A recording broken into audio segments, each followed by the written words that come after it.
experts. One is from oil sector, Mr. Samar Shah. Another one is from pharma sector, Mr. Chirag Dhanani. So without further ado, I would ask Ms. Dishanvi Das to introduce our first guest lecture for the session. Okay, sir. Very good morning and welcome to all on a short term training program, Expected Knowledge and Skill Development for Industrial Practice.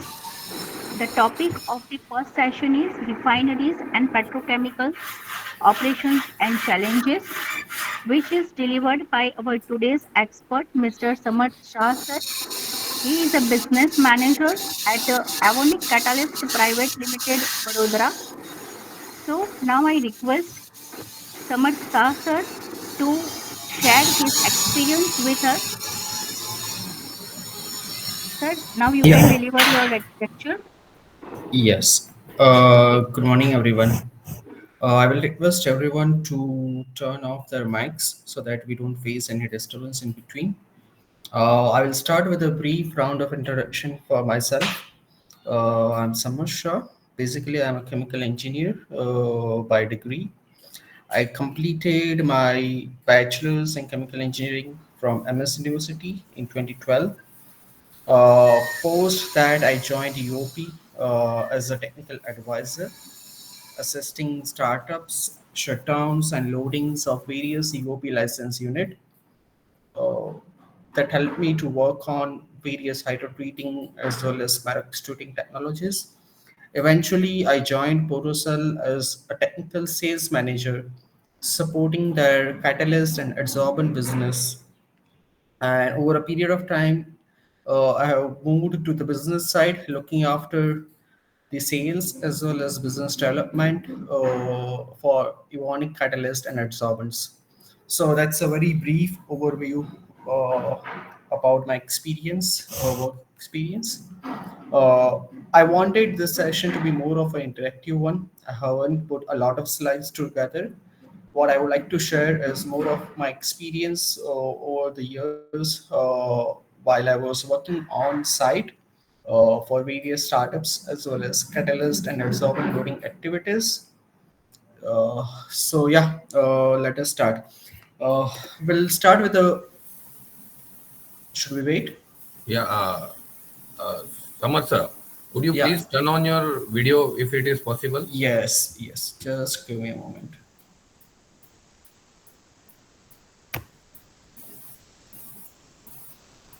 All right. Am I visible? Mm, Yes, no. sir. Yeah, sir, presentation is visible, but you are not visible, I suppose. Not visible. You are sir visible. Okay. All right. Okay, All okay. right. Kindly proceed, Mr. Sir.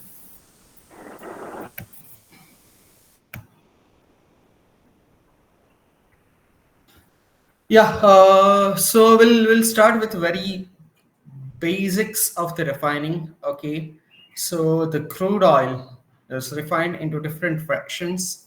The top one is the light distillates, which is mainly from say C3 to C10. Okay, C3 C4 is mainly the LPG or liquefied petroleum gas, and then C5 to C10 it is the petrol cut, I would say, or the petrol range of products.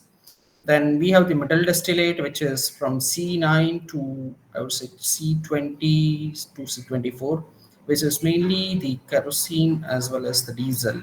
And then we have the heavy ends, okay, which is higher than C22, more than 22 carbon atoms. As we move from the top to bottom, from the light distillate to the heavy ends, the boiling point increases as we move to the higher cuts. This is very basic of how uh, the simple distillation or the various cuts of a crude oil look like. Okay, now if we go into more details, the crude can be of different types. Okay, they can be having different API or different sulfur and nitrogen content.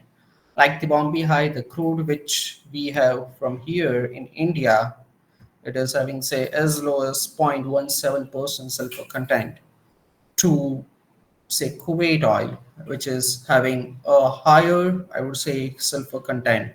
As the API increases, the cuts range also increases.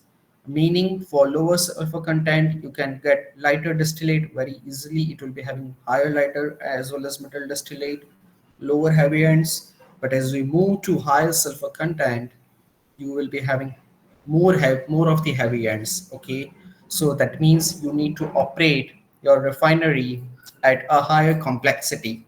Okay, so there is something called Nelson Complexity Index, which the students might be or might not be aware about. But as we move from lower complexity to higher complexity, your complexity index increases. The highest is 14, and we are blessed uh, to be having a refinery in India which is running as at the highest Nelson complexity index, which is Reliance Industry. Okay, they are somewhere over 13 or maybe 13.2 if I'm not wrong.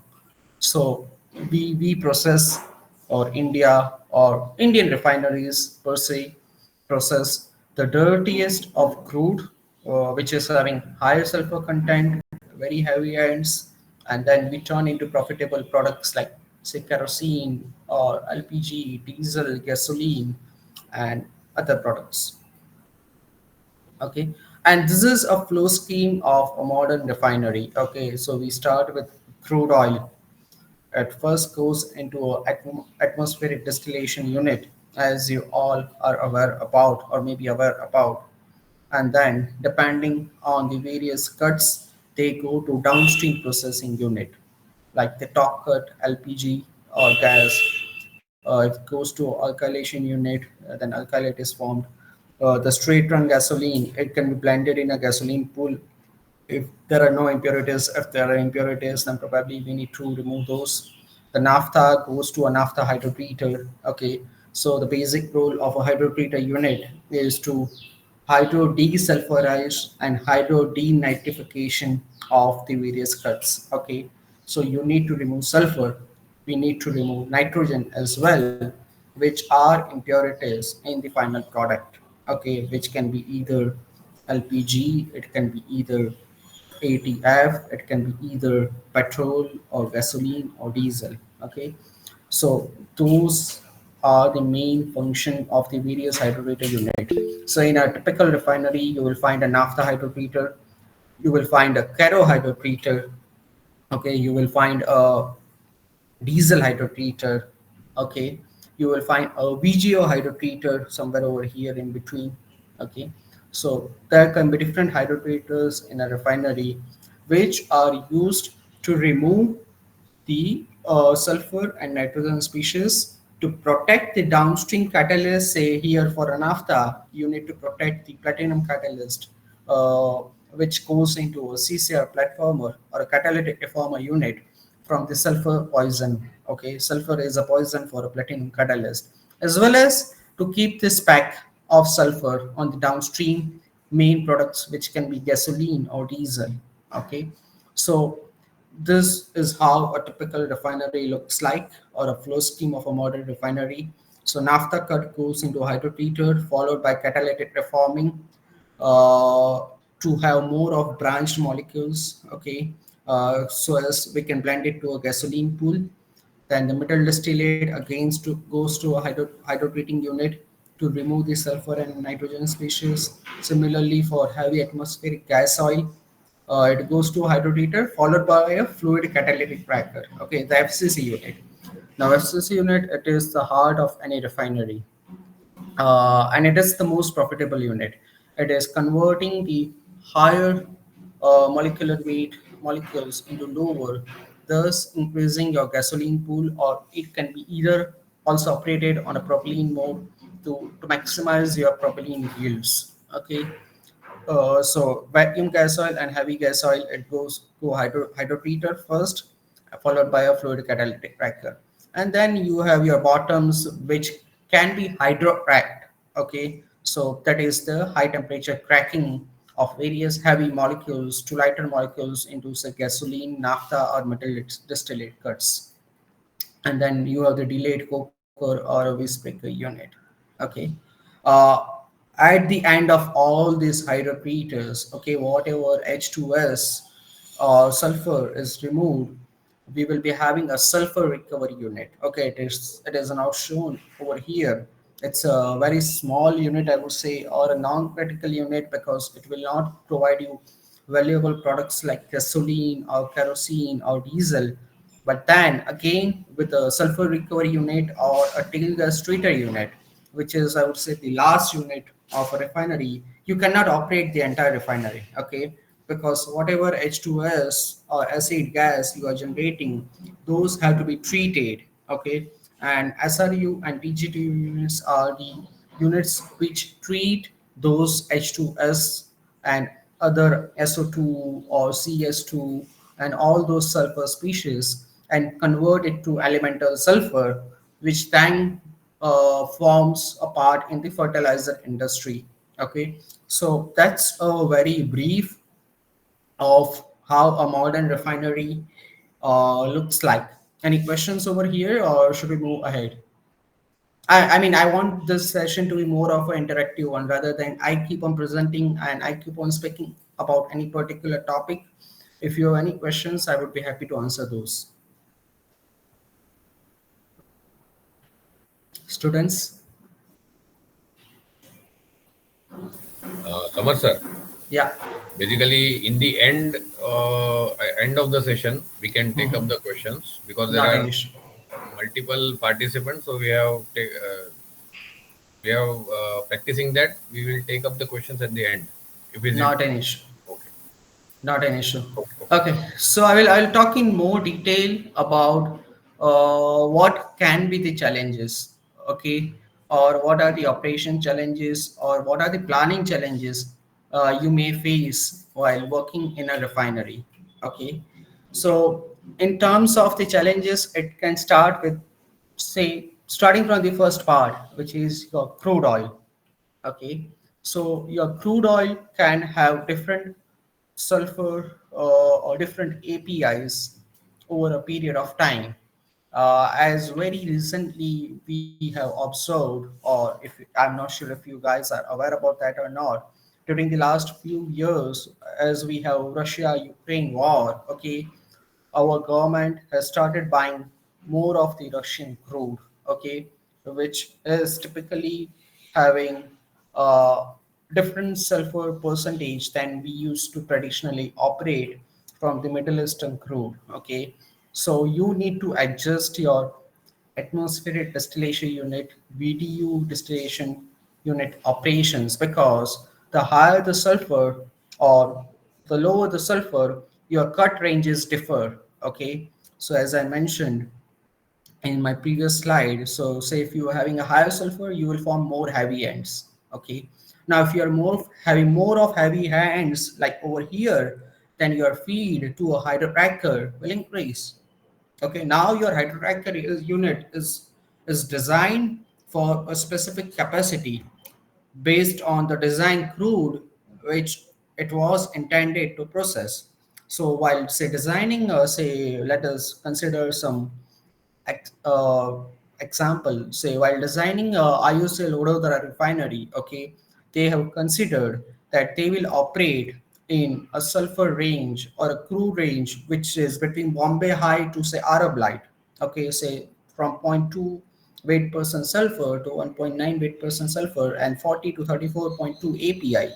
Okay, that means they can have maximum of anywhere between 25 to 40% of the heavy ends.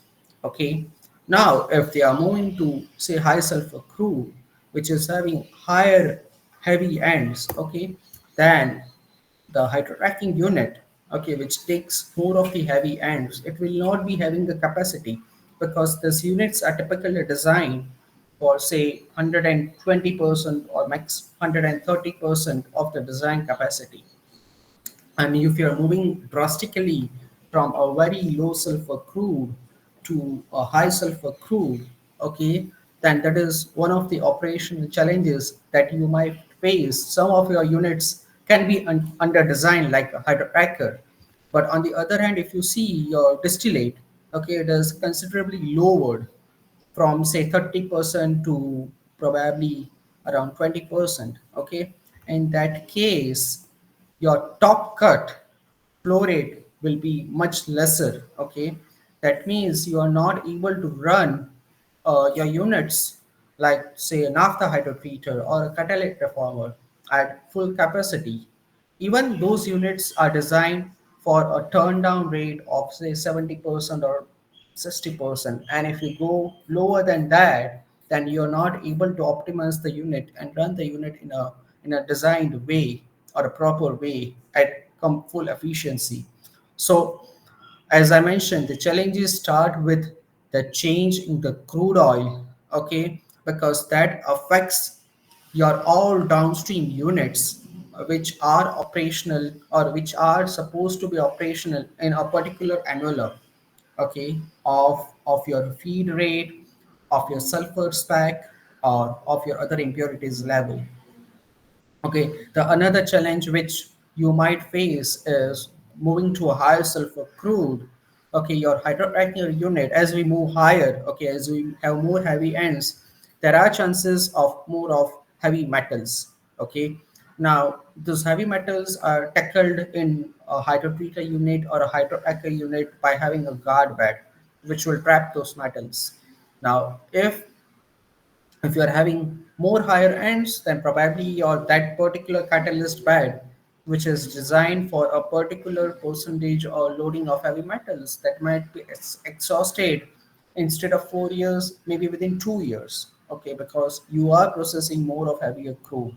Okay, so a way the refineries operate is they do a lot of crude blending, and it again is a complete different, I would say, topic which has a lot of learnings. If you want to go into detail, you can refer online webinars and so.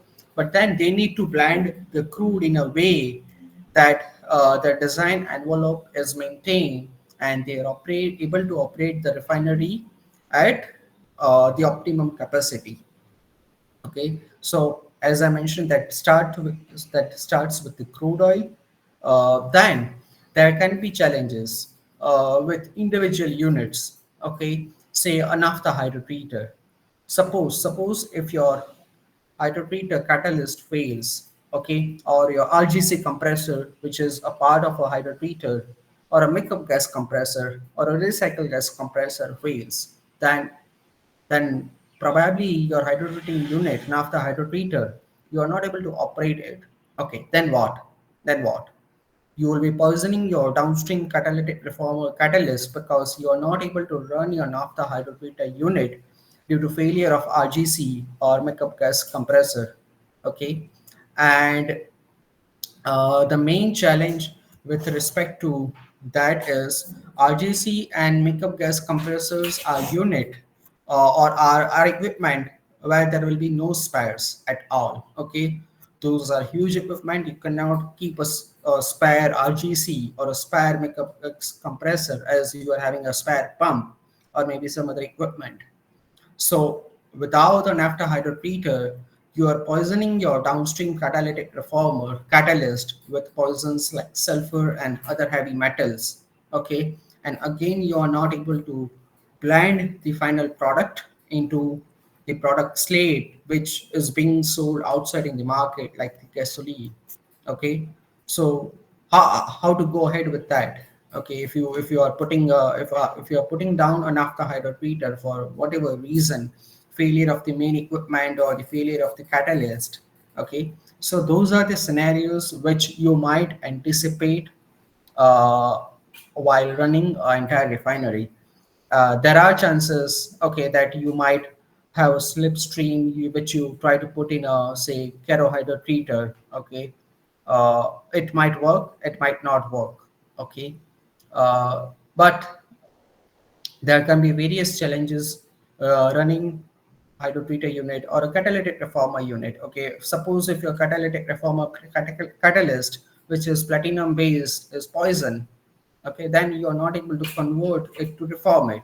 Okay, and you are not able to blend it to the gasoline pool. In scenarios like this, the entire refinery has to go down because you cannot stop the naphtha production for some duration. Probably if you are having a naphtha storage vessel or a naphtha tank. You might fill it up with the naphtha product, which is produced in a ADU unit, okay, but it cannot go for longer times, maybe 30 days, 45 days. That is the max you can store naphtha in a storage tank. And once those tanks are full, there's no other way but to pull down your ADU, VDU, and shut down your entire refinery. Okay, so meaning all these units are interdependent. It will not happen that okay you will be able to operate without one unit. However, there are refineries like Reliance, okay, those are having multiple naphtha hydrotreater, multiple diesel hydrotreater or DSTS unit, okay. So they are able to route their product. If one unit is failing for some reason, they are able to route their, not product, but your feed to other units. But it might not be the case for all the units, okay. Say for Nayara refinery, okay, which is located in Vadinar, they have single hydrotreater for all, whether it is naphtha, kero, or diesel. Even if one of their hydrotreater fails, they have to shut down their entire refinery. Okay, so that is mainly about hydrotreater. Then the other part is your fluid catalytic cracker. Okay, what if your fluid catalytic cracker fails?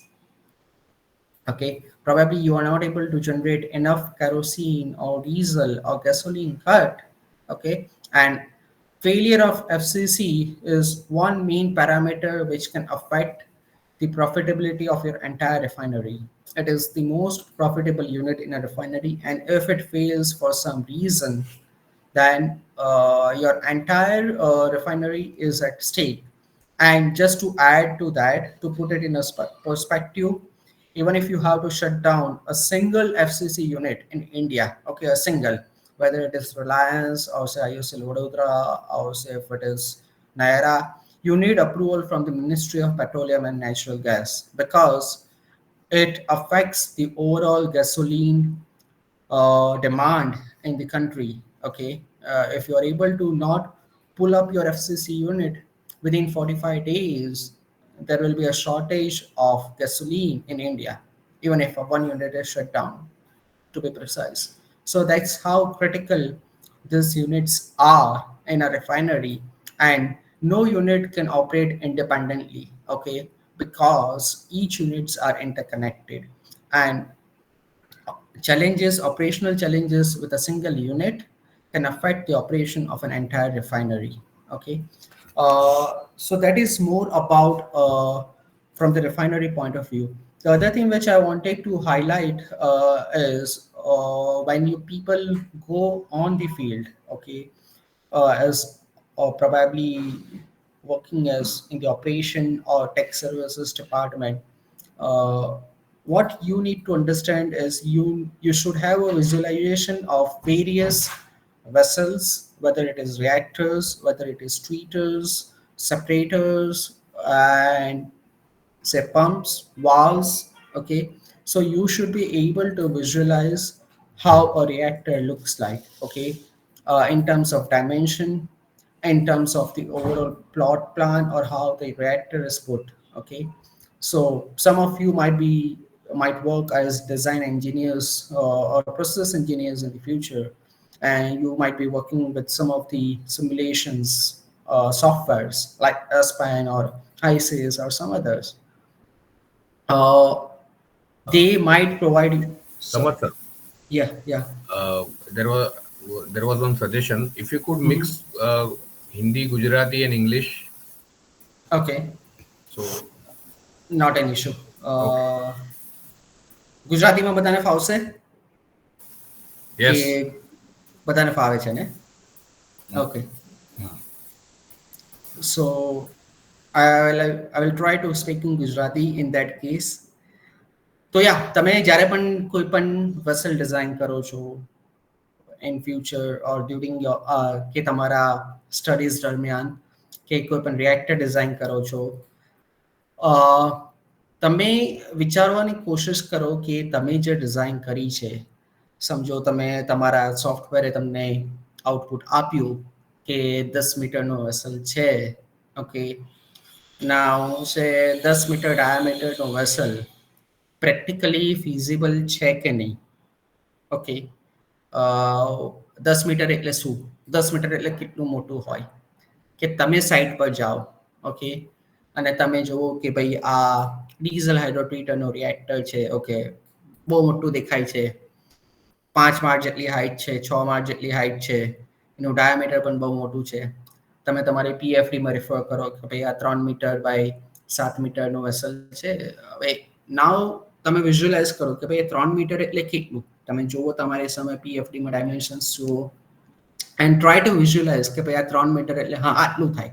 હવે મારા સોફ્ટવેરે મને 10 metre ડાયામીટરનું vessel આપ્યું. હવે practically feasible છે કે નહીં? 10 metre એટલે કેટલું મોટું થાય? એટલું મોટું રિએક્ટર હોઈ શકે? Okay, in terms of plot plan એટલે તમે એટલી બધી તમને જગ્યા મળી શકે તો તમે 10 મીટરનું રિએક્ટર ઇન્સ્ટોલ કરો, કે તમારું કોઈ પાઇપિંગનું તમને આઉટપુટ મળ્યું તમારા સોફ્ટવેર પાસેથી કે 5 મીટર ડાયામીટરની pipe. Now what is 5 metre ડાયામીટરની પાઇપ? ઓકે, સો તમારે વિઝ્યુઅલાઇઝેશન લાવવું પડશે once you move.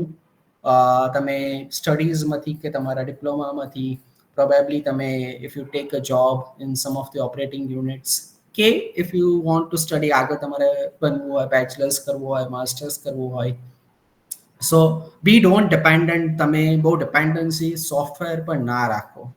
Okay, even trouble shooting માટે બધા બહુ સોફ્ટવેર હોય છે કે ભાઈ તમારો ફ્લેશ પોઈન્ટ કેલ્ક્યુલેશન કે તમારું LMTD calculation, okay, formula softwares are one thing, બરાબર, એ એક વસ્તુ છે, પણ ઇનપુટ તો આપણે જ આપવાનું છે, બરાબર. આપણે જે ઇનપુટ આપીશું સોફ્ટવેર તમને એ જ આઉટપુટ આપવાના છે. એ તમને કંઈ જુદું નથી કે આપણું ઇનપુટ જ રોંગ હશે then the output will be completely wrong અને you will not be able to correlate. તમે એને correlate નહીં કરી શકો actual operation સાથે, ઓકે, કે actual જે પણ challenges હશે એની સાથે.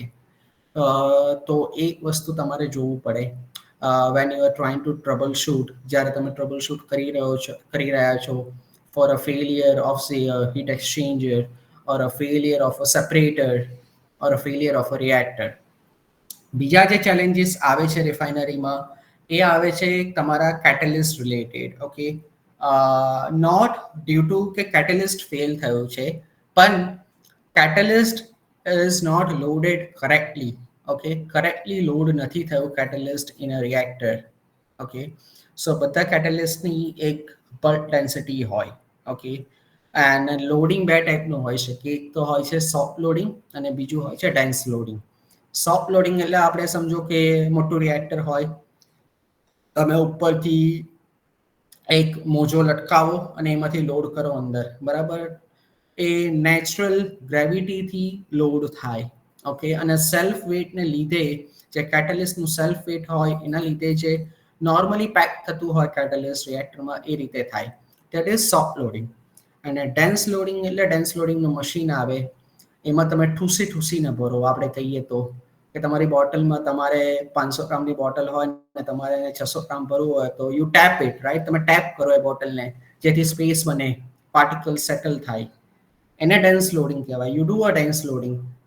તમે 10 મીટર વોલ્યુમમાં તમે 12 મીટર ક્યુબ લોડ કરવાનો ટ્રાય કરો. ઇન ધેટ વે એ રીતે તમને વધારે એક્ટિવિટી મળી શકે, બિકોઝ તમે જેટલું કેટેલિસ્ટ છે એના કરતાં વધારે કેટેલિસ્ટ લોડ કરી રહ્યા છો, વધારે સરફેસ એરિયા મળી રહ્યો છે તમને રિએક્શન માટે. Okay, so there has been, એટલે બધા બહુ એવા ઇન્સ્ટન્સ બન્યા છે રિફાઇનરીમાં કે જ્યારે કેટેલિસ્ટ કરેક્ટલી લોડ નથી થયું for some reason. Okay, typically રિએક્ટરમાં નીચે બોટમ મેશ હોય, એના પર સપોર્ટ બોલ્સ લોડ થાય વિચ આર ઇનર્ટ. ઓકે, હવે હાઈએસ્ટ ચાન્સીસ ત્યાં છે કે બોટમ મેશ બરાબર ફિક્સ નથી થઈ. ઓકે, અને બોટમ મેશ બરાબર ફિક્સ ના થાય તો શું થાય કે તમારા જે સપોર્ટ વોલ્સ છે, તમારું જે મેઇન કેટેલિસ્ટ તમે લોડ કરી રહ્યા છો, those will slide in the bottom nozzle. જે આઉટલેટ તમારી પાઇપ હોય ને રિએક્ટરની, ત્યાં સ્લાઇડ કરીને જતા રહે, અને ત્યાં જતા રહે એટલે તમારો આઉટલેટ નોઝલ જેમ થઈ જાય, તમારું પ્રેશર ડ્રોપ બિલ્ડઅપ થવાનું ચાલુ થાય. ઓર there may be scenarios, એવા સિનેરિયો પણ બન્યા છે કે જ્યાં પ્રોપરલી કેટેલિસ્ટ લોડ નથી થયું અને there are pockets કે ભાઈ જ્યાં વધારે લોડ થયું છે, બીજા પોકેટ્સમાં ઓછું લોડ થયું છે, તો એના લીધે શું થાય કે તમારી જે ફીડ મૂવ થાય છે within a reactor A channelling થાય. ચેનલિંગ મીનિંગ કે જ્યાં પણ લીસ્ટ રેઝિસ્ટન્સ પાથ હોય, ઓકે, જ્યાં તમારું વોઇડ સ્પેસ વધારે હોય ત્યાંથી તમારું ફીડ મૂવ થાય.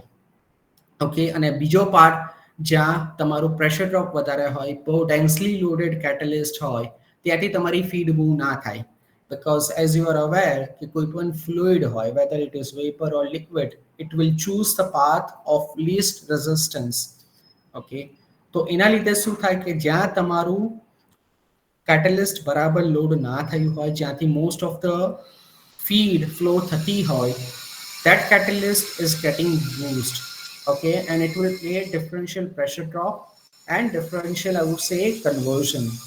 So that can be another reason why you are not able to operate your reactor at the design condition, because તમારું catalyst બરાબર loaded નથી. Now આવી વસ્તુ થાય, is there any way કે ભાઈ on stream તમે unit on stream રાખીને એને સોલ્વ કરી શકો? તો કે ના, એવી રીતે ના થાય. જ્યારે તમારું catalyst properly load ના થયું હોય તો તમારે તમારા યુનિટ શટડાઉન કરવું જ પડે. You need to pull out the entire catalyst, બધું catalyst unload કરવું પડે રિએક્ટરમાંથી અને ફરી reloading કરવું પડે. Okay, and there are a lot of parameters which has to be considered. કેમ કે કેટલા બધા catalyst એવા હોય છે જે moisture is a poison, એટલે moisture, water in the form of moisture, it's a poison for them. બરાબર, તમારા એરના કોન્ટેક્ટમાં આવે તો એરમાં જે હ્યુમિડિટી હોય, જે મોઇશ્ચર હોય, it will catch those moisture.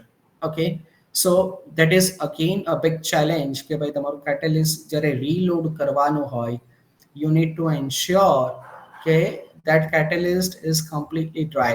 Typically એના લીધે hot nitrogen થી purging કરે for 24 to 48 hours to remove all the moisture which is જે ingress થયું હોય કે જે capture થયું હોય during unloading and reloading activities. એટલે these are all the practical challenges which we face while working with a refinery. બીજું એક જે થઈ શકે એ in terms of, as I mentioned, મેં તમને જે રીતે પહેલા કીધું કે ભાઈ SRU અને TGTU યુનિટ એ કોઈ પ્રોડક્ટ નથી આપતા આપણાને, બરાબર, they are not providing any high value product to us, but એ બે બહુ ક્રિટિકલ યુનિટ છે જે અહીંયા ડાઉનસ્ટ્રીમમાં આવે, SRU અને TGTU યુનિટ. because જો એ ડાઉન થાય તો જેટલું પણ H2S, SO2, COS રિમૂવ થઈ રહ્યું છે બધા યુનિટમાંથી, આખી રિફાઇનરીમાંથી જેટલું પણ સલ્ફર સ્પીસીસ રિમૂવ થઈ રહી છે, so how to convert that or how to attend those sulfur species, because directly આપણે ફ્લેરમાં તો ના નાખી શકીએ, બરાબર, કે આપણે H2S ને ફ્લેર કરી દીધું કે SO2 ને ફ્લેરિંગમાં નાખી દીધું, એ પોસિબલ નથી. ગવર્મેન્ટના પણ નોર્મ્સ હોય છે, અલ્ટિમેટલી એ જાય છે આપણા એટમોસ્ફિયરમાં. જો તમારું SRU યુનિટ ડાઉન થાય તો તમારે આખી રિફાઇનરી તમારે શટડાઉન કરવી પડે, because તમારી પાસે કોઈ આઉટલેટ નથી કે જે તમારો H2S છે, SO2 છે કે COS છે, કાર્બન સલ્ફાઇડ છે, એ ટેક અપ કરી શકે. Okay, so in that case, અને SRU પણ કેમ ડાઉન થઈ શકે એના માટે પણ મલ્ટિપલ રીઝન્સ હોય.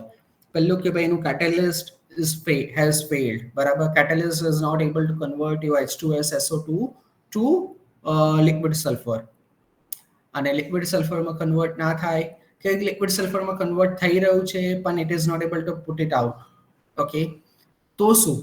Then again you need to find the root cause.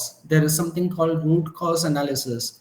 Any vessel, any equipment failure, any unit failure, there are a lot of parameters which can fail. So આપણે find કરવું પડે as a process engineer, as a tech service person, કે ભાઈ આનો root cause શું છે, બરાબર.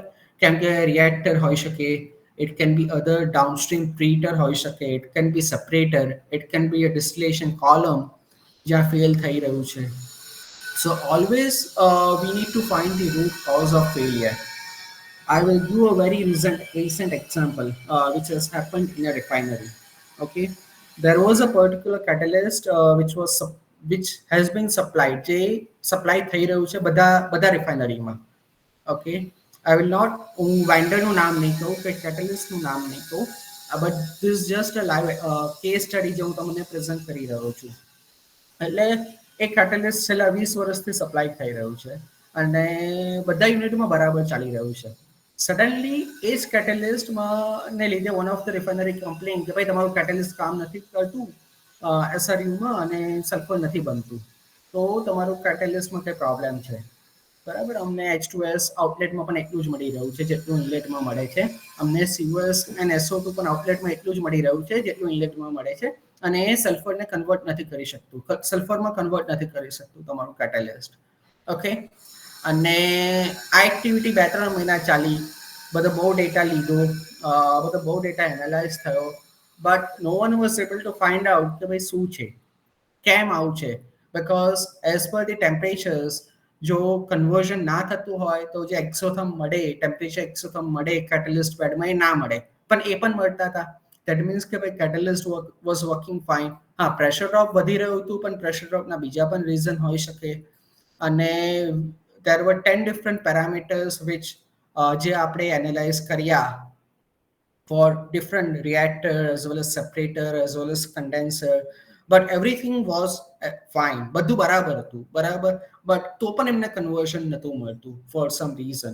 So finally પછી it was decided, એવું ડિસાઇડ થયું કે આપણે કેટેલિસ્ટ અનલોડ કરીને રીલોડ કરીને ટ્રાય કરી જોઈએ. આઈ ડોન્ટ નો શું હશે, કદાચ કેટેલિસ્ટ લોડિંગ બરાબર ના થયું હોય તો. અને એ રિફાઇનરીએ એ પર્ટિક્યુલર યુનિટ 6 મહિના એવી રીતે ચલાવ્યું, બરાબર, વિથ ધોઝ પ્રોબ્લેમ્સ કે કન્વર્ઝન નથી થઈ રહ્યું. But the good part is એમની પાસે 3 એસઆરયુ હતા, એટલે એ લોકો જે એસઆરયુમાં એમને કન્વર્ઝન નહોતું મળતું, they were running at a very low capacity. Okay, because they were not able to convert it. એ લોકો કન્વર્ટ નતા કરી શકતા H2S, SO2, COS ને elemental સલ્ફરમાં. So they were running at very low capacity અને બીજા બે જે એસઆરયુ હતા એના પર હાઈ લોડ મૂકતા હતા. So after 6 months or 9 months of this exercise trying to find the root cause કે ભાઈ કેમ આવું થઈ રહ્યું છે, we decided કે ભાઈ આપણે અનલોડ કરીએ કેટેલિસ્ટ, બરાબર, અને રીલોડ કરીએ. Let S C. અનલોડ કર્યું ત્યારે ખબર પડી કે જે બોટમ મેશ હતી જેના પર કેટેલિસ્ટ અને બધું લોડ થાય છે, that was not fixed correctly by the contractor, જે રિફાઇનરીના કોન્ટ્રાક્ટર હોય. અને એના લીધે ચેનલિંગ વોઝ હેપનિંગ, એના લીધે catalyst was passing to the bottom nozzle અને એ બધાના લીધે એમને કન્વર્ઝન નહોતું મળતું. પછી those issue they were rectified, જે કંઈ પણ ઇશ્યુ હતા બોટમ મેશ આખી બહાર કાઢી, બરાબર રીતે ફિક્સ કરી રિફાઇનરીમાં, that was rectified. the catalyst reload કર્યું, સેમ catalyst, બરાબર, અને એને પ્રોપરલી ડ્રાય કર્યું, એક્સટેન્ડેડ હાઈ ટેમ્પરેચર પર હીટ કરીને જે કંઈ પણ સલ્ફર ડિપોઝિટ થયું હતું કેટેલિસ્ટ પર એ બધું રિમૂવ કર્યું અને યુનિટ ફરીથી ચાલુ કર્યું. And now it was working completely fine. Okay, જે પણ કન્વર્ઝન મળવું જોઈએ more than 98.5% conversion of various sulphur species એ મળવા માંડ્યું. ઓલ ધી ઇશ્યુ, જે બધા ઇશ્યુ હતા with respect to operation challenges, અને એ બધા સોલ્વ થઈ ગયા. સો કહેવાનો પોઈન્ટ એ છે કે it is always required કે ભાઈ we try to find કે ભાઈ root cause શું છે કોઈ પણ ફેલિયરનો, અને we need to start with the most critical equipment, going to the least critical equipment and try to rule out each and every possibility of failure.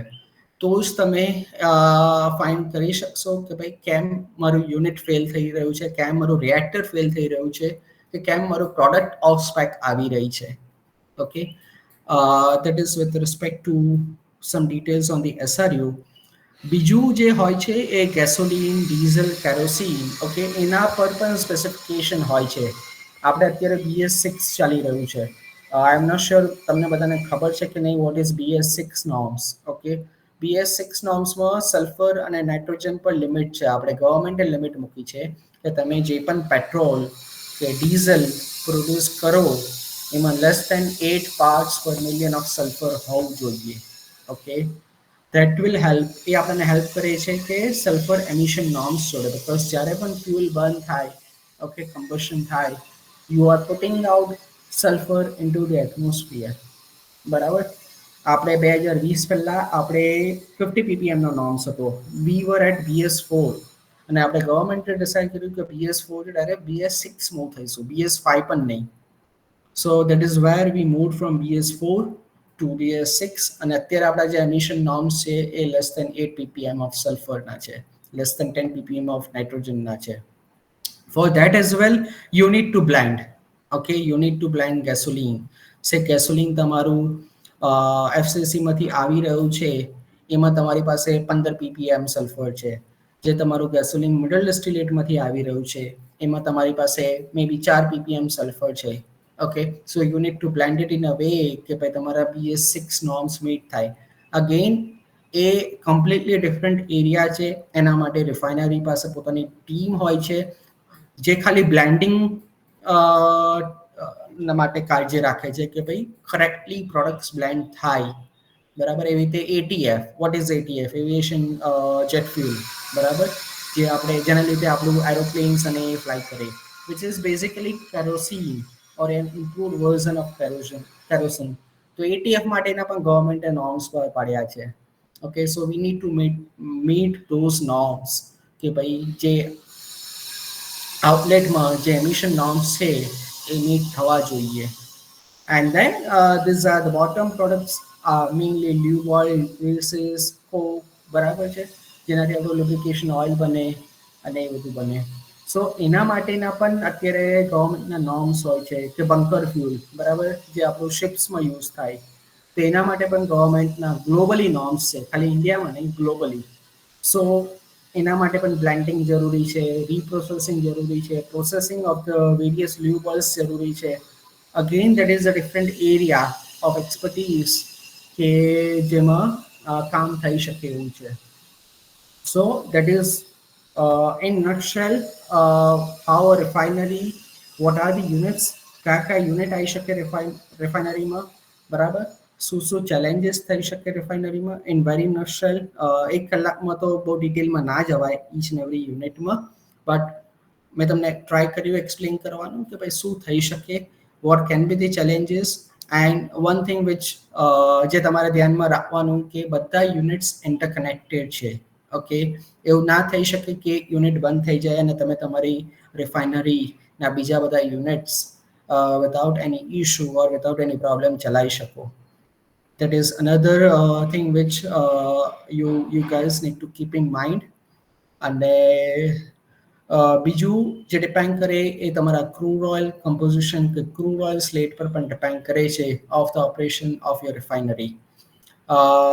આના પછી just એક જનરલ ઇન્ફોર્મેશન આપી રહ્યો છું તમને. આઈ ડોન્ટ નો કે તમારે શેમાં તમને બધાને ઇન્ટરેસ્ટ છે, બટ આપણું ઇન્ડિયામાં અત્યારે ઓલ અધર કન્ટ્રીઝ ગ્લોબલી, બીજી બધી કન્ટ્રી અત્યારે રિફાઇનરીઝ શટડાઉન કરી રહી છે. ઓકે, બિકોઝ એમની gasoline demand, petrol diesel demand fall થઈ રહી છે અને અલ્ટરનેટિવ સોર્સિસ આવી રહ્યા છે, જેવી રીતે EV અને મે બી હાઇડ્રોજન પણ ફ્યુચરમાં આવશે.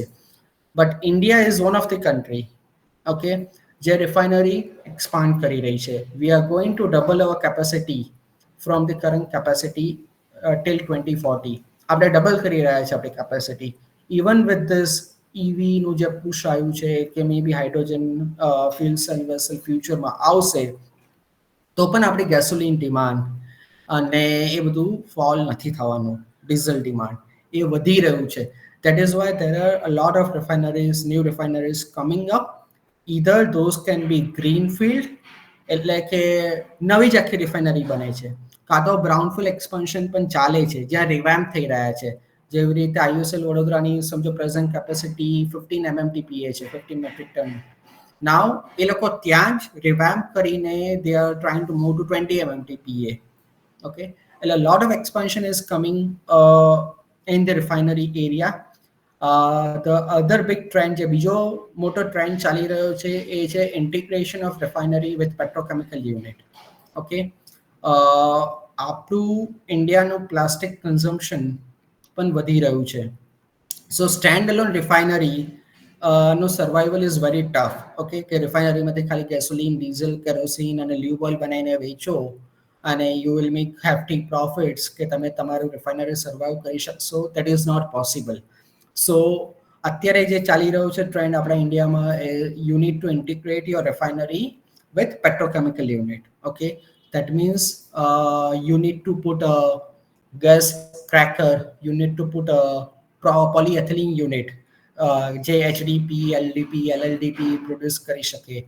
You need to put a polypropylene unit, which can be either on purpose polypropylene sorry, or your PRU, I mean other grade polypropylene. Okay, so તમારે polyethylene, polypropylene, PVC, okay, આ બધા unit ડાઉનસ્ટ્રીમમાં નાખવા પડશે અને એને તમારી રિફાઇનરી જોડે integrate કરવા પડશે, બરાબર? જો તો જ તમારી રિફાઇનરી તમે સર્વાઈવ કરી શકશો.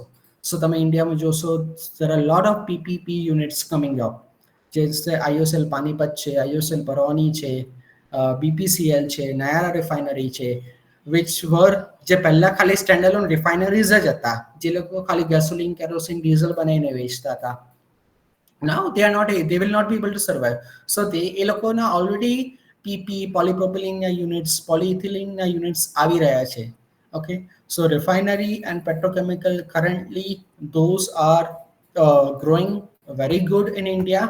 A lot of expansion is coming up, and I would like to end just by saying કે આપણે અત્યારે જે સિનેરિયોમાં છે, there are a lot of opportunities for chemical engineers. Okay, હવે જે next આપણું sort of industrial revolution આવી રહ્યું છે globally, એમાં chemical engineers no role is going to be very critical. There are two factors too, એમાં બે factor છે. પહેલું તો we are trying to address the sustainability aspect, બરાબર? આપણે જે કંઈ પણ કરવાનું છે, એક્સપાન્શન કરવાનું છે, એ બધું સસ્ટેનેબલી કરવાનું છે, બરાબર?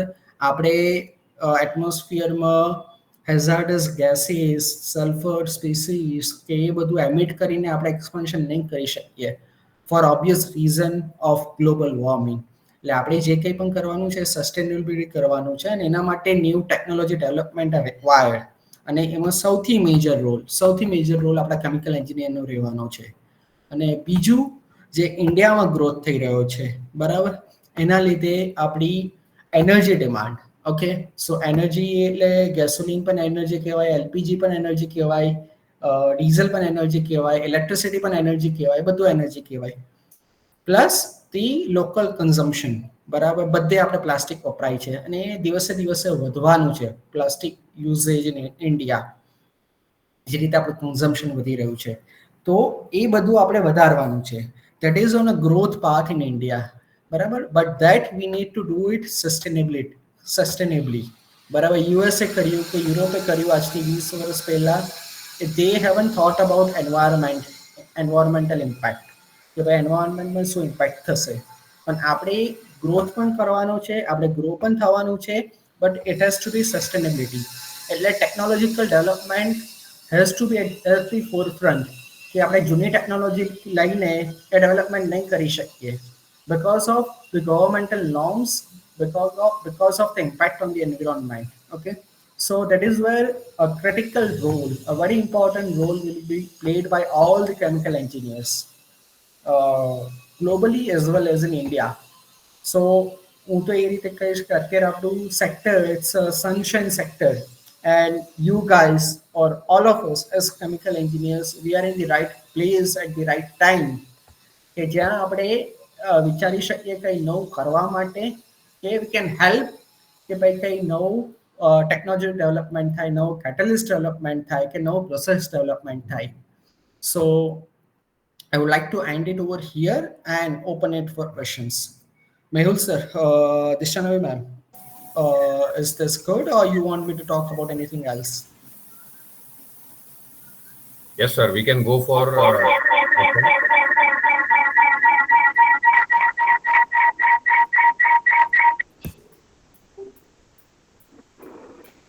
Are there any questions, students? Okay, thank you so much, sir. It is a very informative session for all the participants. If anyone have any questions, then feel free to ask.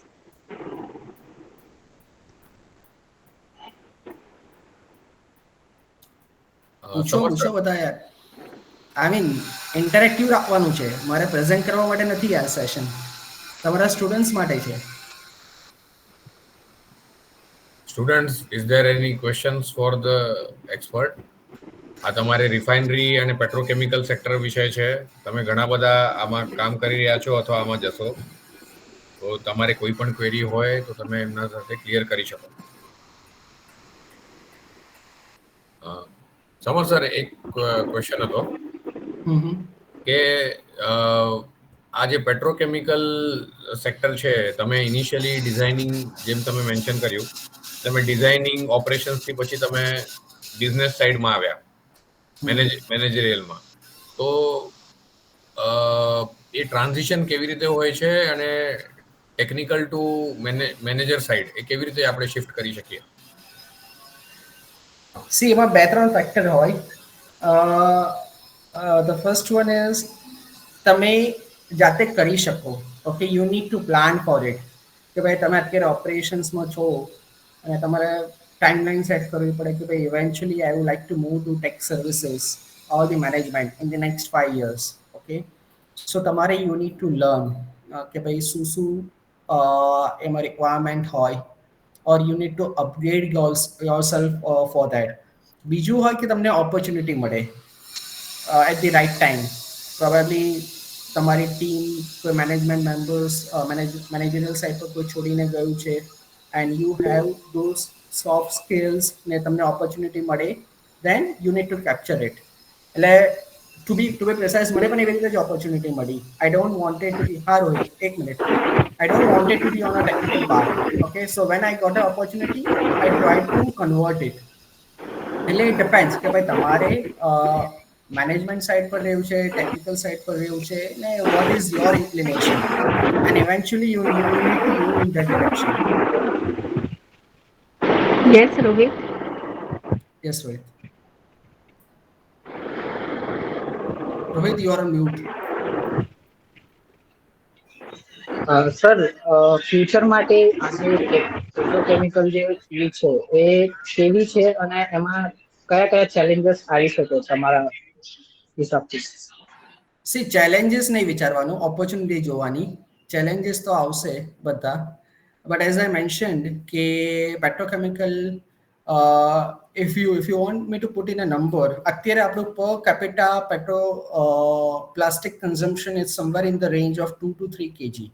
Okay, અને develop નેશનનું જે રીતે US છે, even if you talk about China, the પર capita consumption is in the range of 10 to 12 kg.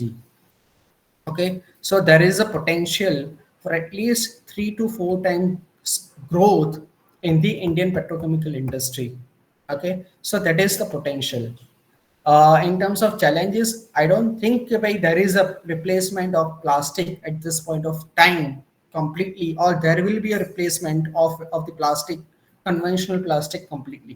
Definitely bioplastic આવી રહ્યું છે, બધું આવી રહ્યું છે, પણ complete replacement possible નથી. હા, at least for the next 20-30 years એવું નહીં થાય કે તમે કન્વેન્શનલ પીવીસી કે કન્વેન્શનલ પોલીપ્રોપિલીન કે પોલીથિલીન બાયોથી રિપ્લેસ કરી શકશો.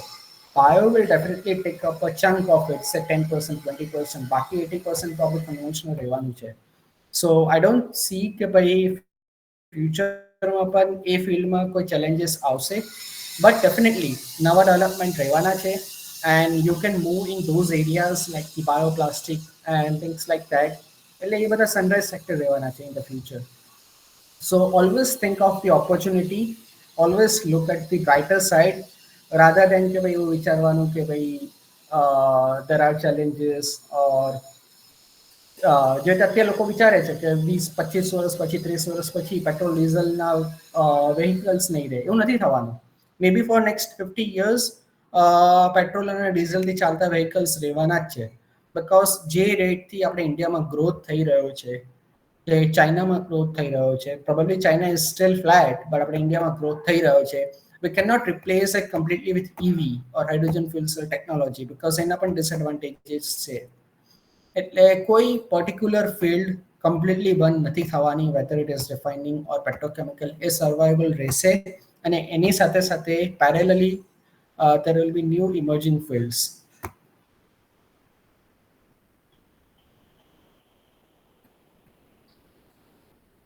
Rohit.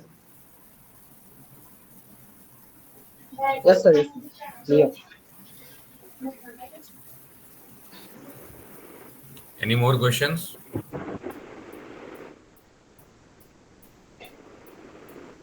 બધા third year ના છે, right? Diploma? Sir, it's final year student. Final year.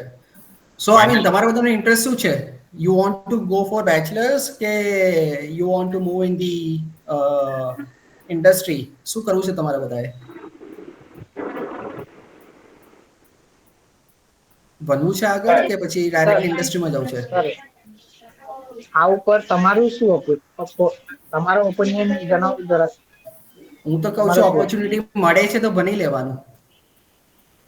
Y not? At least do bachelors, બરાબર? સાથે સાથે તમે ઇન્ડસ્ટ્રીના કનેક્ટેડ રહો, મીટ પીપલ. એક વસ્તુ જે મેં ઇન્ડિયામાં જોયું છે નથી થતું આપણી કન્ટ્રીમાં, એ નેટવર્કિંગ નથી થતું ઇન્ડસ્ટ્રી જોડે.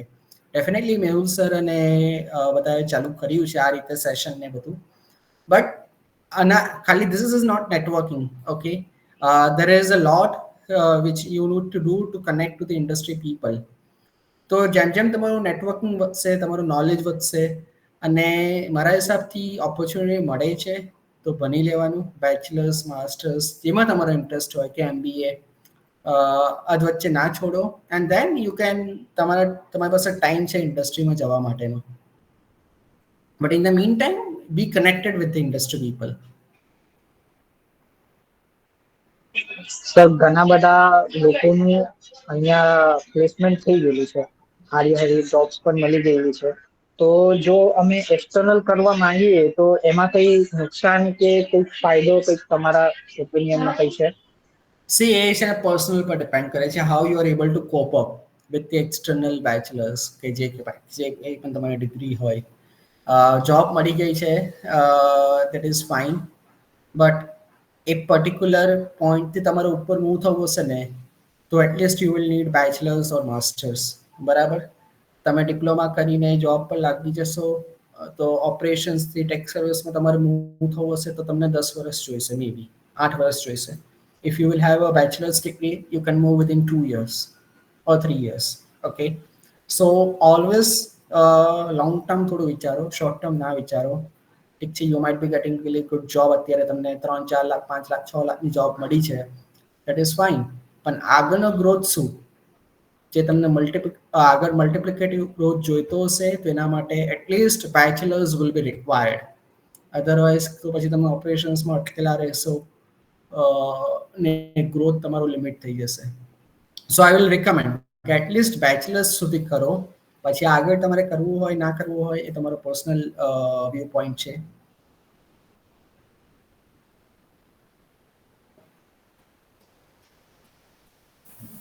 Thank you, sir. Okay. Thank you so much, sir.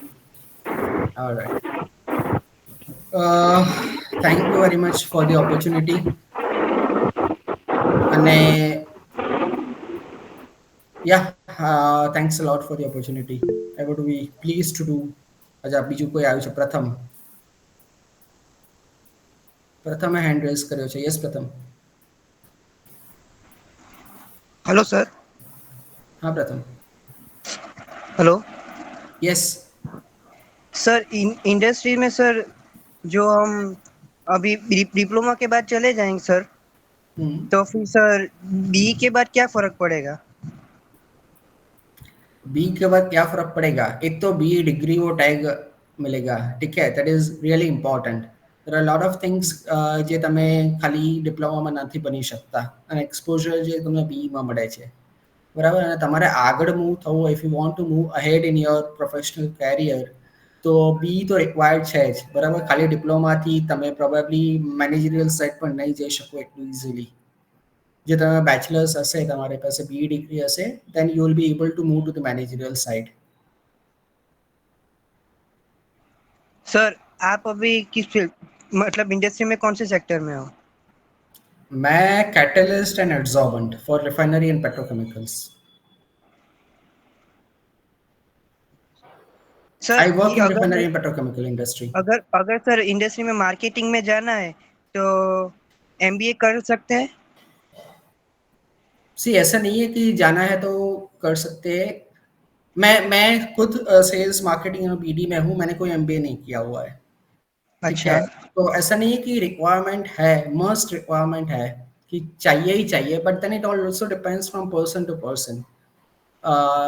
कि भाई some people are not able to catch up, उनको चाहिए वो एमबीए का स्टडी कि भाई they need it for moving to marketing, sales and marketing. Some people they understand the industry well, they understand the customer well, तो उनको नहीं चाहिए, ठीक है? So it differs from person to person, but at least मेरा recommendation ये रहेगा कि बैचलर्स को कीजिए, don't stop at diploma. Okay sir. Alright, I think I'm running short of time. Mr. Ayush has already started presenting. So I will thank you all for your time on a Saturday, and looking forward for your interaction in the future. Thank you very much, Samar sir. Thank you. Thank you, Tishnami. I will leave. Thanks. Bye. Thank you, sir.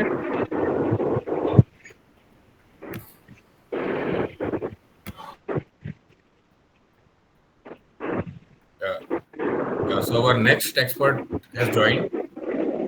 Dishani madam, can you introduce him? Yes, sir.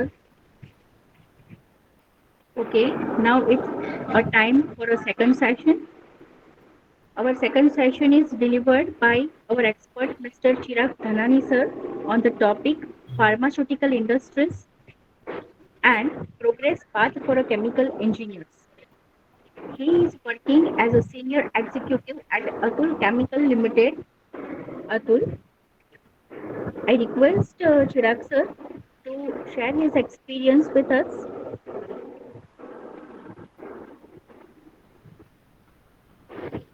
Hello, Chirag sir.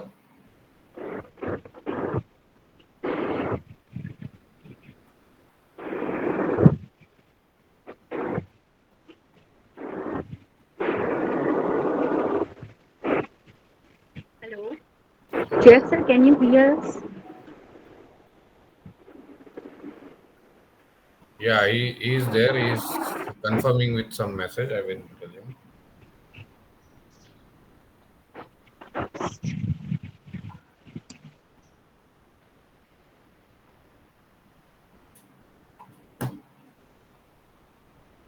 Hello, Chirag sir.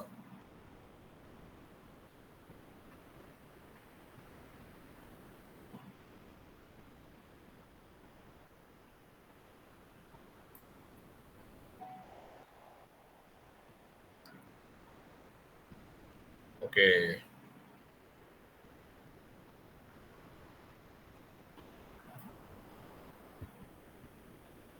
Dear participants, kindly wait for a minute. I will communicate with the expert and get back.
Hello Ayush sir, તમે mute છો, kindly unmute.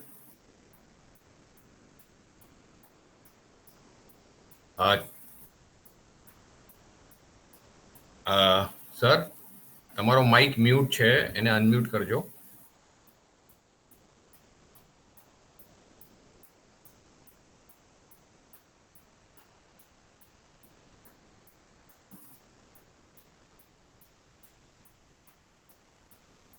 તમે visible છો, તમારું presentation visible છે, ખાલી તમારો Mike mute છે.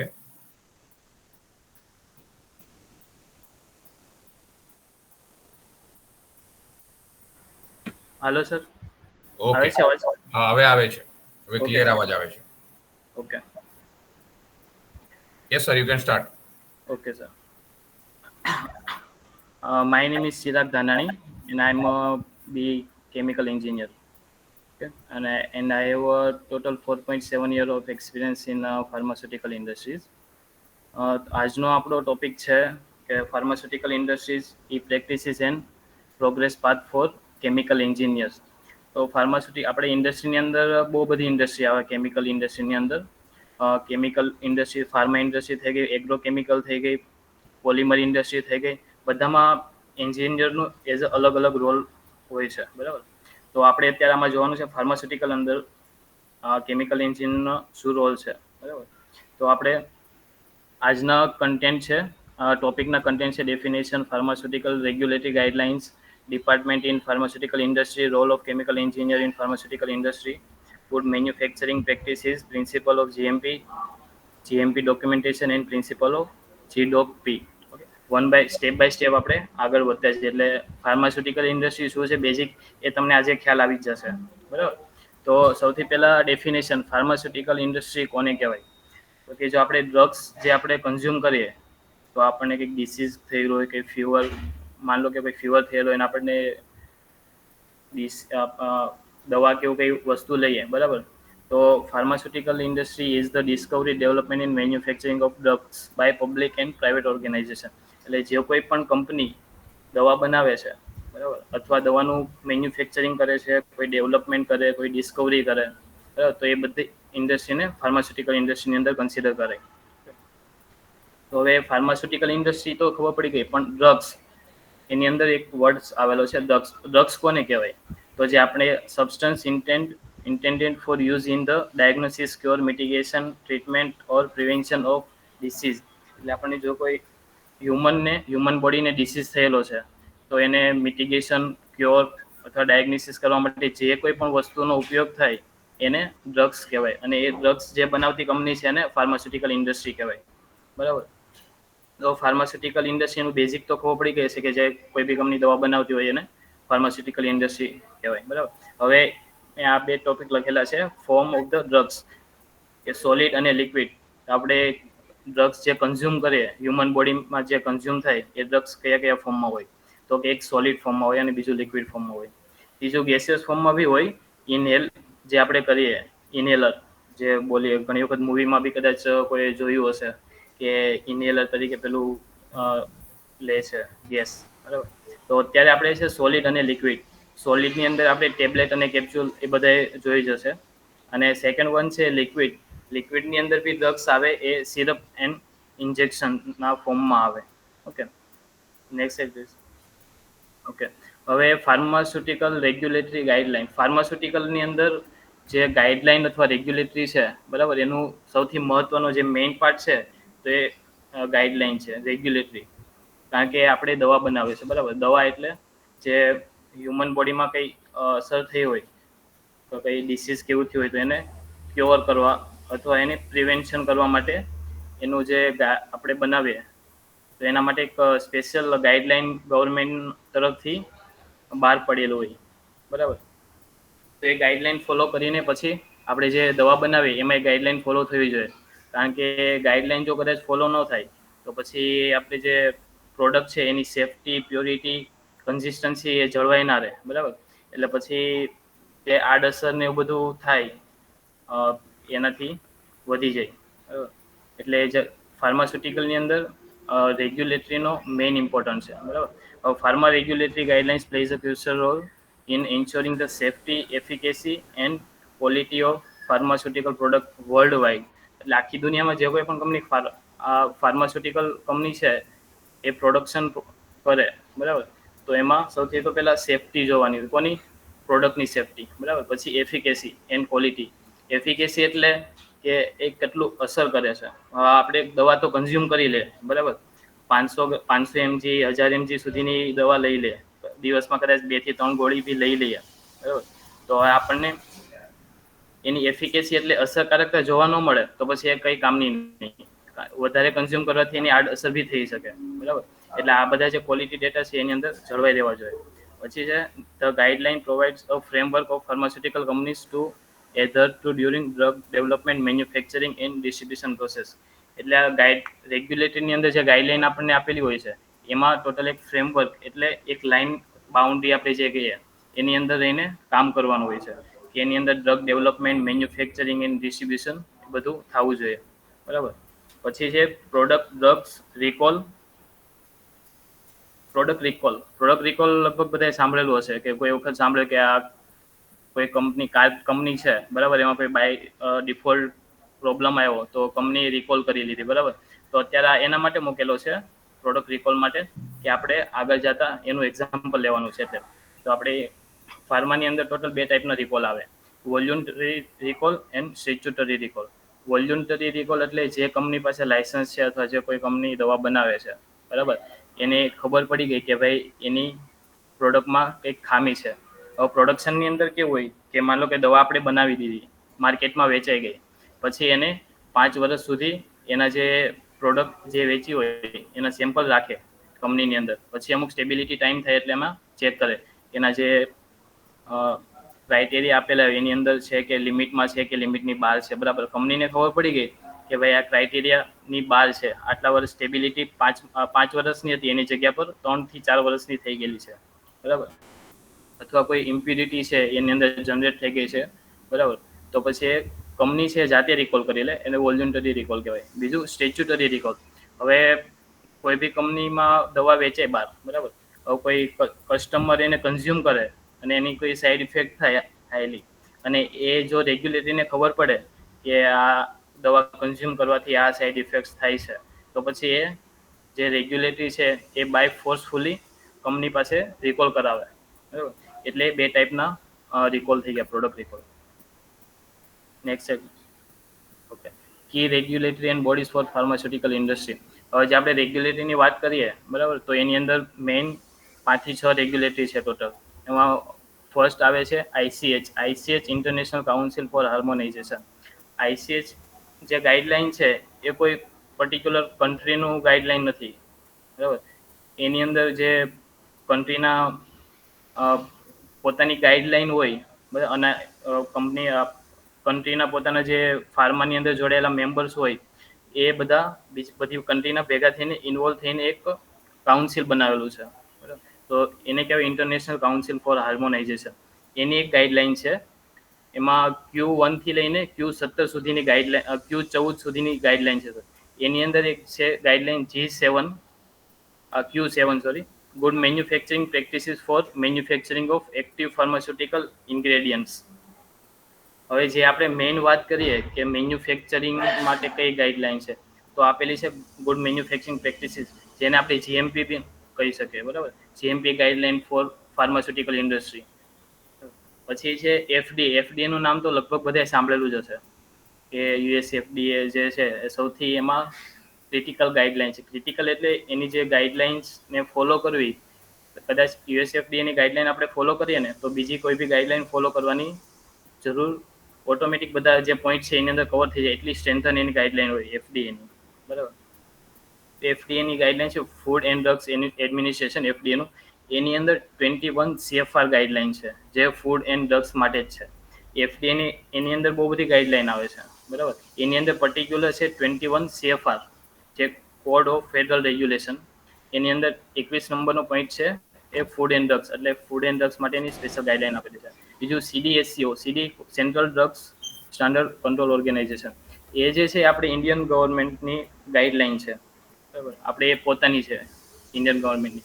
એટલે માન લો કે કોઈ બી આપણે ગાઈડલાઈન કેમ અત્યારે સમજાવું છું, કારણ કે આપણે CDSCOની ગાઈડલાઈન પ્રમાણે આપણે કોઈ પ્રોડક્શન બનાવ્યું, બરાબર, તો પછી એ પ્રોડક્ટ આપણે USFDAમાં પ્રોડક્શનનું જે છે સેલિંગ ના કરી શકે, કારણ કે એ ગાઈડલાઈન આપણે ફોલો નથી કરતા, બરાબર.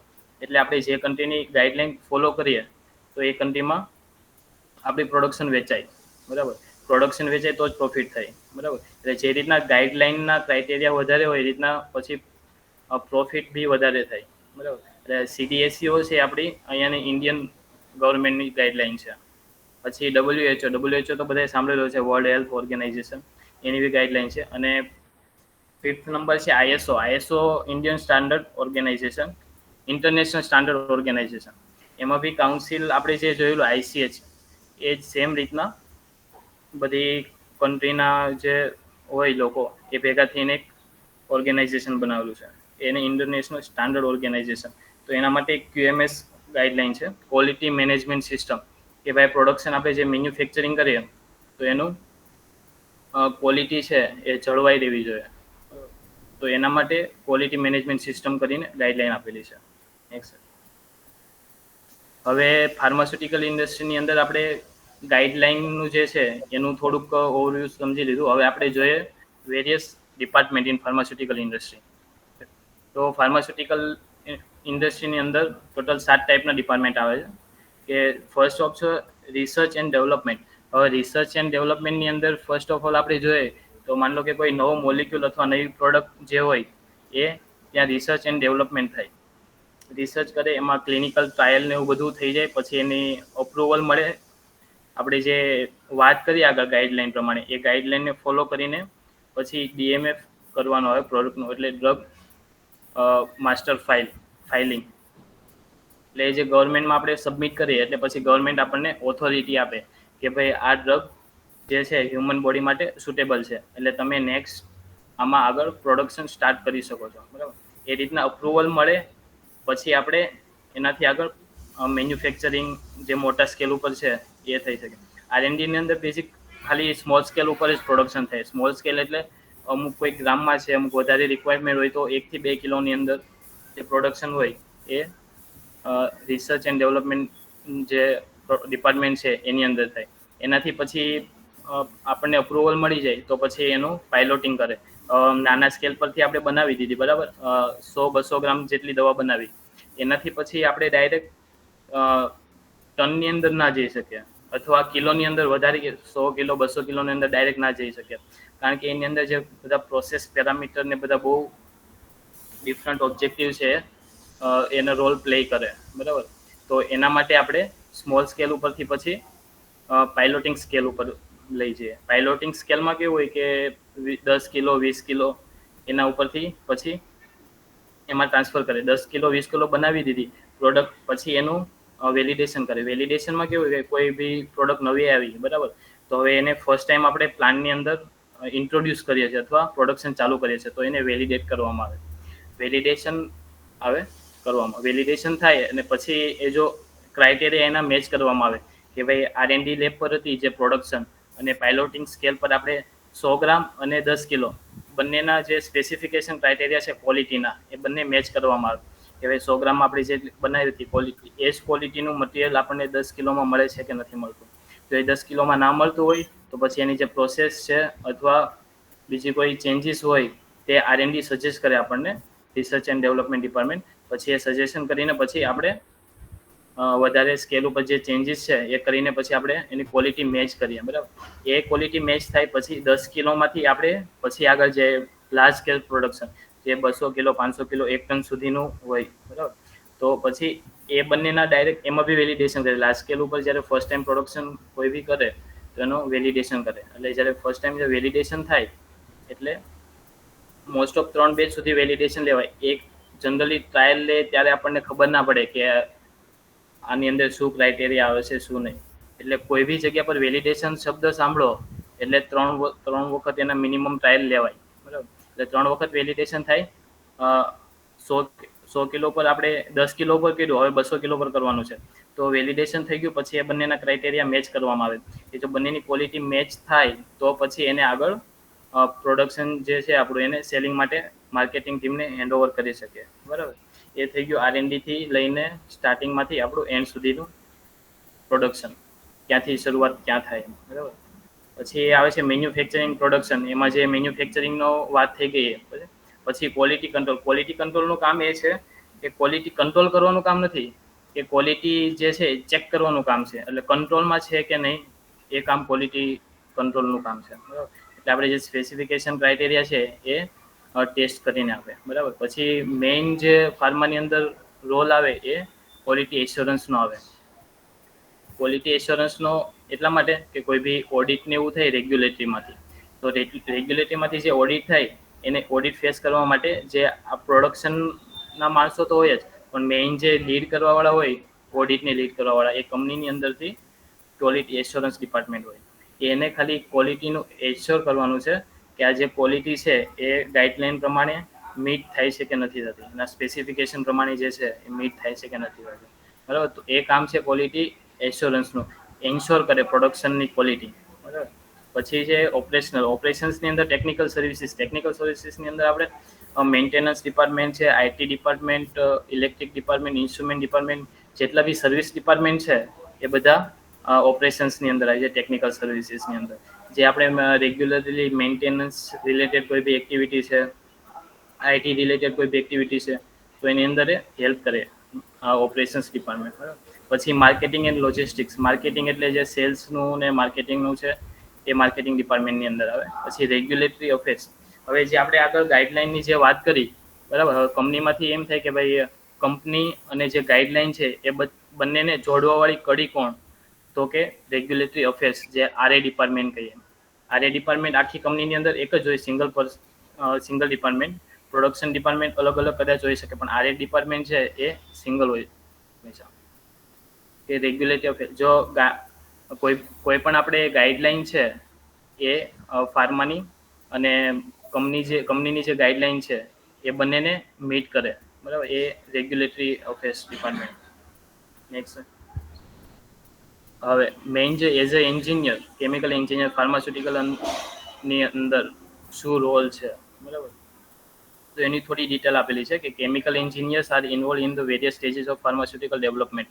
કે ફાર્માસ્યુટિકલ ડેવલપમેન્ટમાં વેરિયસ સ્ટેજીસ આવે. પ્રોડક્શન છે, પેકેજિંગ છે, ડિલિવરી ઓફ ફિનિશ ફૂડ છે, બરાબર. તો એની અંદર ફાર્માસ્યુટિકલ ઇન્ડસ્ટ્રીમાં કેમિકલ એન્જિનિયરના અલગ અલગ રોલ આપે, બરાબર.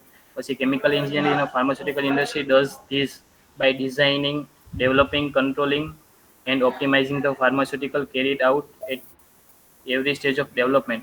હવે પ્રોસેસનું ડેવલપમેન્ટ છે. મેં જ્યારે પેલી વાત કરી કે આપણે 100 ગ્રામમાંથી 10 કિલો પર લઈ જઈએ, બરાબર, તો એ ડાયરેક્ટ એમને ના જાય, એનું કેલ્ક્યુલેશન ને બધું કરવું પડે. રો મટીરિયલથી માંડીને એમાં યુટિલિટી કઈ એપ્લાય કરવાની છે, કેટલું રો મટીરિયલ જોશે, બરાબર.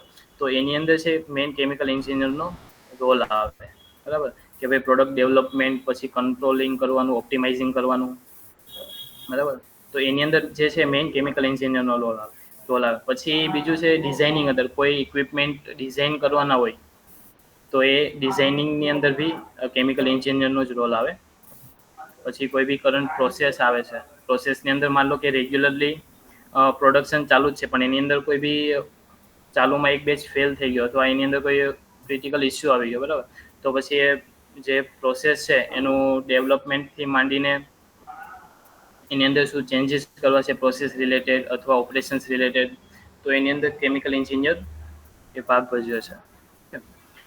Chemical engineer their understanding of chemical kinetic and properties in the ensuring sufficient design. ડિઝાઇનિંગની અંદર જે કેમિકલ કાઇનેટિક્સ ને રિલેટેડ બધા જે ટોપિક્સ આવે એ બધા કેમિકલ એન્જિનિયરની અંડરમાં આવે. નેક્સ્ટ. ઓકે. હવે જે મેઇન આપણે આજના ટોપિક છે ગુડ મેન્યુફેક્ચરિંગ પ્રેક્ટિસીસ છે. હવે આપણે ફાર્માસ્યુટિકલની જે ગાઈડલાઇન હતી એ જોઈ લીધી કે કઈ રીતના શું વર્ક થાય, બરાબર. હવે એની અંદર જે મેઇન છે ગુડ મેન્યુફેક્ચરિંગ પ્રેક્ટિસીસ, GMP જે છે મેઇન ગાઈડલાઇનની અંદર મેઇન ટોપિક છે. Q7 આપણે જે જોયું ICSની guideline Q7 good manufacturing practices in pharmaceutical industry. Okay. તો GMPનું મેઇન પર્પઝ શું છે કે GMP is a system for ensuring that products are consistently produced and controlled according to quality standard. જે પ્રોડક્શન આપણે પ્રોડ્યુસ કરીએ, લાર્જ સ્કેલ ઉપર હવે પ્રોડક્શન આપણું ચાલુ થઈ ગયું, બરાબર, વેલિડેશન ને બધું થઈને. તો હવે જે આપણે લાર્જ સ્કેલ પ્રોડક્શન ચાલુ કરીએ તો એને કન્સિસ્ટન્સલી પ્રોડ્યુસ થવું જોઈએ અને પ્લસ એની જે ક્વોલિટી છે એ કંટ્રોલ થવી જોઈએ. એ બધું એશ્યોર કરવાનું કામ જે છે એ ગુડ મેન્યુફેક્ચરિંગ પ્રેક્ટિસીસની અંદર આવે.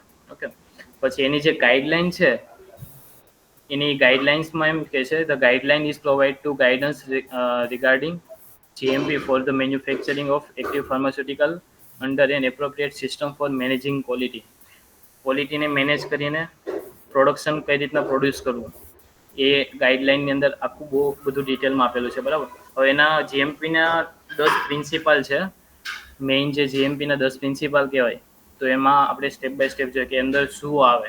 બરાબર, હવે ફર્સ્ટ એનો પ્રિન્સિપલ છે write procedure and instruction, written procedure and instruction. હવે આપણે રિટર્ન પ્રોસિજર એન્ડ ઇન્સ્ટ્રક્શન એટલે one type of SOP. SOP એટલે સ્ટાન્ડર્ડ ઓપરેટિંગ પ્રોસિજર. કોઈ બી ઇક્વિપમેન્ટ અથવા પ્રોસેસને કઈ રીતના હેન્ડલ કરવું. બરાબર, તો એની સ્ટાર્ટિંગથી લઈને એન્ડ સુધી ડિટેલ છે એ આપણને SOPની અંદર આપેલી હોય. બરાબર, જે રિટર્ન પ્રોસિજર હોય કે જેને આપણે ગાઈડન્સ તરીકે યુઝ કરીને કંપનીની અંદર આપણે પ્રોડક્શન કરી શકીએ એના માટે. પછી છે ફેસિલિટી એન્ડ ઇક્વિપમેન્ટ. તો ફેસિલિટી જે ફાર્મા કંપનીની અંદર ફેસિલિટી કઈ રીતના હોવી જોઈએ કે જેથી કરીને ક્વોલિટી મેન્ટેન રહે અને પ્લસ એના જે ક્રાઇટેરિયા છે ક્રાઇટેરિયાથી એનું જે સ્પેસિફિકેશન છે ક્રાઇટેરિયાનું એનાથી આઉટ ના થઈ જાય, એટલે લિમિટની બહાર ના હોય જાય. એટલે એના માટે જે સ્પેસિફિકેશન આપેલા હોય એ ફેસિલિટી એન્ડ ઇક્વિપમેન્ટના એ રીતના ફોલો થવા જોઈએ ગાઈડલાઇન પ્રમાણે. તો ફેસિલિટી અને ઇક્વિપમેન્ટનું કઈ રીતના ડિઝાઇનિંગ હોવી જોઈએ અને એમાં કયા કયા ઇક્વિપમેન્ટ યુઝ કરવા જોઈએ, કયા કયા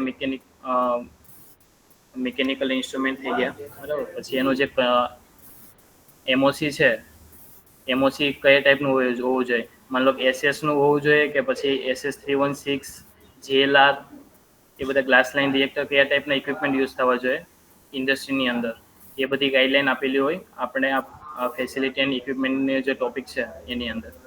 નેક્સ્ટ, હવે થર્ડ નંબર છે material.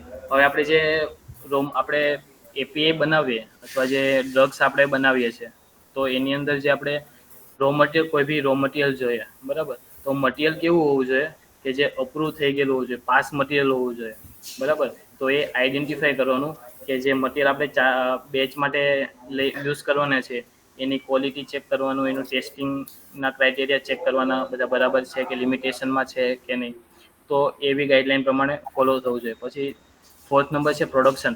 Manufacturing processes are clearly defined, control and validate to ensure consistency and compliance. એટલે પ્રોડક્શન જે છે એ કન્સિસ્ટન્સી થવું જોઈએ અને એનું જે વેલિડેશન છે એ વેલિડેટ એન્શ્યોર થઈ ગયેલું હોવું જોઈએ કે ભાઈ આપણે વેલિડેશન કરીએ તો એ 3 બેચમાં આપણને ખબર પડી જાય કે ભાઈ આ પ્રોડક્શનમાં લાર્જ સ્કેલ ઉપર પોસિબલ છે કે નહીં. બરાબર, તો પછી એને એન્શ્યોર થઈ ગયું એટલે પછી આપણે એને કન્ટિન્યુ કરી શકીએ પ્રોડક્શનને. અને કમ્પ્લાયન્સ બી જે છે ને ક્વોલિટી મીટ એ થવા જોઈએ.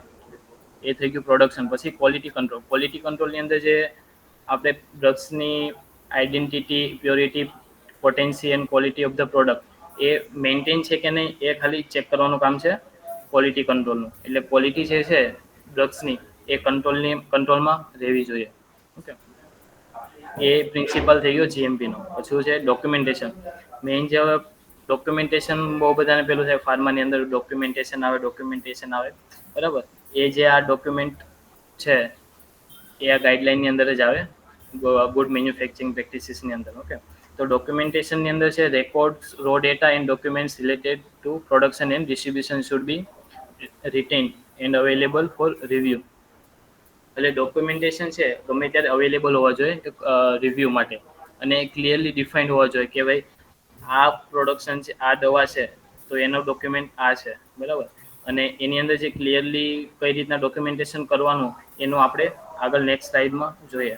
બરાબર, પછી જે પર્સનલ એટલે જે જે વ્યક્તિ છે એ ફાર્માસ્યુટિકલ ઇન્ડસ્ટ્રીની અંદર કામ કરતો હોવો જોઈએ એના માટેનો બી પ્રિન્સિપાલ આપેલો છે કે વેલ ટ્રેન હોવો જોઈએ અને GMPના નોલેજથી અવેર હોવો જોઈએ કે ભાઈ આ પર્સન જે કામ કરવાનું છે એને GMPનું બેઝિક નોલેજ છે. Okay, next side.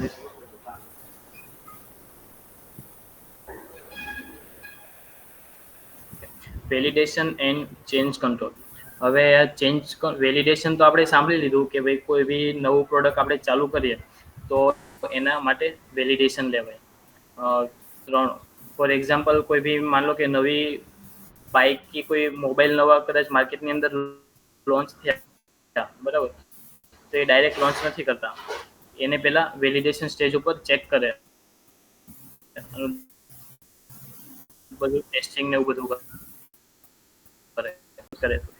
એવી જ રીતે વેલિડેશન કરે પ્રોડક્શનનું. ઓકે, હવે થઈ ગયું ચેન્જ કંટ્રોલ. ચેન્જ કંટ્રોલ એટલે કોઈ બી માન લો કે પ્રોસેસ આપણે કન્ટિન્યુ ચાલુ છે, એની અંદર ચાલુ પ્રોસેસમાં એવી પ્રોબ્લેમ આવેલા છે, ઓકે, તો પછી એની અંદર જે પ્રોબ્લેમ આવેલા છે તો પછી એને આગળ ડાયરેક્ટ ચેન્જ ના કરી શકાય, એટલે એના માટે ચેન્જ કંટ્રોલ લેવો જરૂરી છે. હવે ચેન્જ કંટ્રોલની અંદર બી આખી પ્રોસેસ આપે છે કે કઈ રીતે ચેન્જ કંટ્રોલ કરવું. માન લો કે હવે તમે સ્ટાન્ડર્ડ એસઓપી તમારી કંપનીની બનાવી નાખેલી છે કે ભાઈ આ એસઓપી પ્રમાણે પ્રોડક્શન છે થવું જોઈએ. એ ઉપરાંત બી જો કદાચ બેચ ફેલ થાય અથવા કોઈ બી ઇન પ્રોસેસમાં ફેલ થઈ બેચ, બરાબર, તો એનું શું કરવું? તો ડાયરેક્ટ આપણે પ્રોસેસમાં ચેન્જ ના કરી શકીએ. પ્રોસેસમાં ચેન્જ થઈ ગયું, ઓકે, ડોક્યુમેન્ટમાં બી એને ચેન્જ કરેલું બતાવવું પડે. નહીંતર ઓડિટ જ્યારે થાય રેગ્યુલેટરી કમ્પ્લાયન્સની, ત્યારે એમ કે ભાઈ તમારે આ પ્રોસિજર પ્રમાણે ફોલો કરો છો અને તમે રૂટીન પ્રેક્ટિસ આ છે અને ડોક્યુમેન્ટેશનમાં અલગ છે, બરાબર, એટલે પછી ત્યાં કમ્પ્લાયન્સ કરવા માટે પ્રોબ્લેમ આવી શકે. એટલે એ થઈ ગયું ચેન્જ કંટ્રોલનું. પછી છે કમ્પ્લાયન્સ એન્ડ રિકોલ. રિકોલની જે મેં આગળ વાત કરી અને માર્કેટ કમ્પ્લેન આપેલી કે માર્કેટમાંથી કોઈ બી પ્રોડક્ટ કદાચ રિકોલ જે થયું, ઓકે, તો એની અંદર શું પ્રોબ્લેમ છે, તો એની અંદર ઇન્વેસ્ટિગેશન કઈ રીતના કરવાનું, અલગ અલગ પ્રોસેસ આવે. 6M કરીને છે જે મોસ્ટલી ફોલો થતી હોય.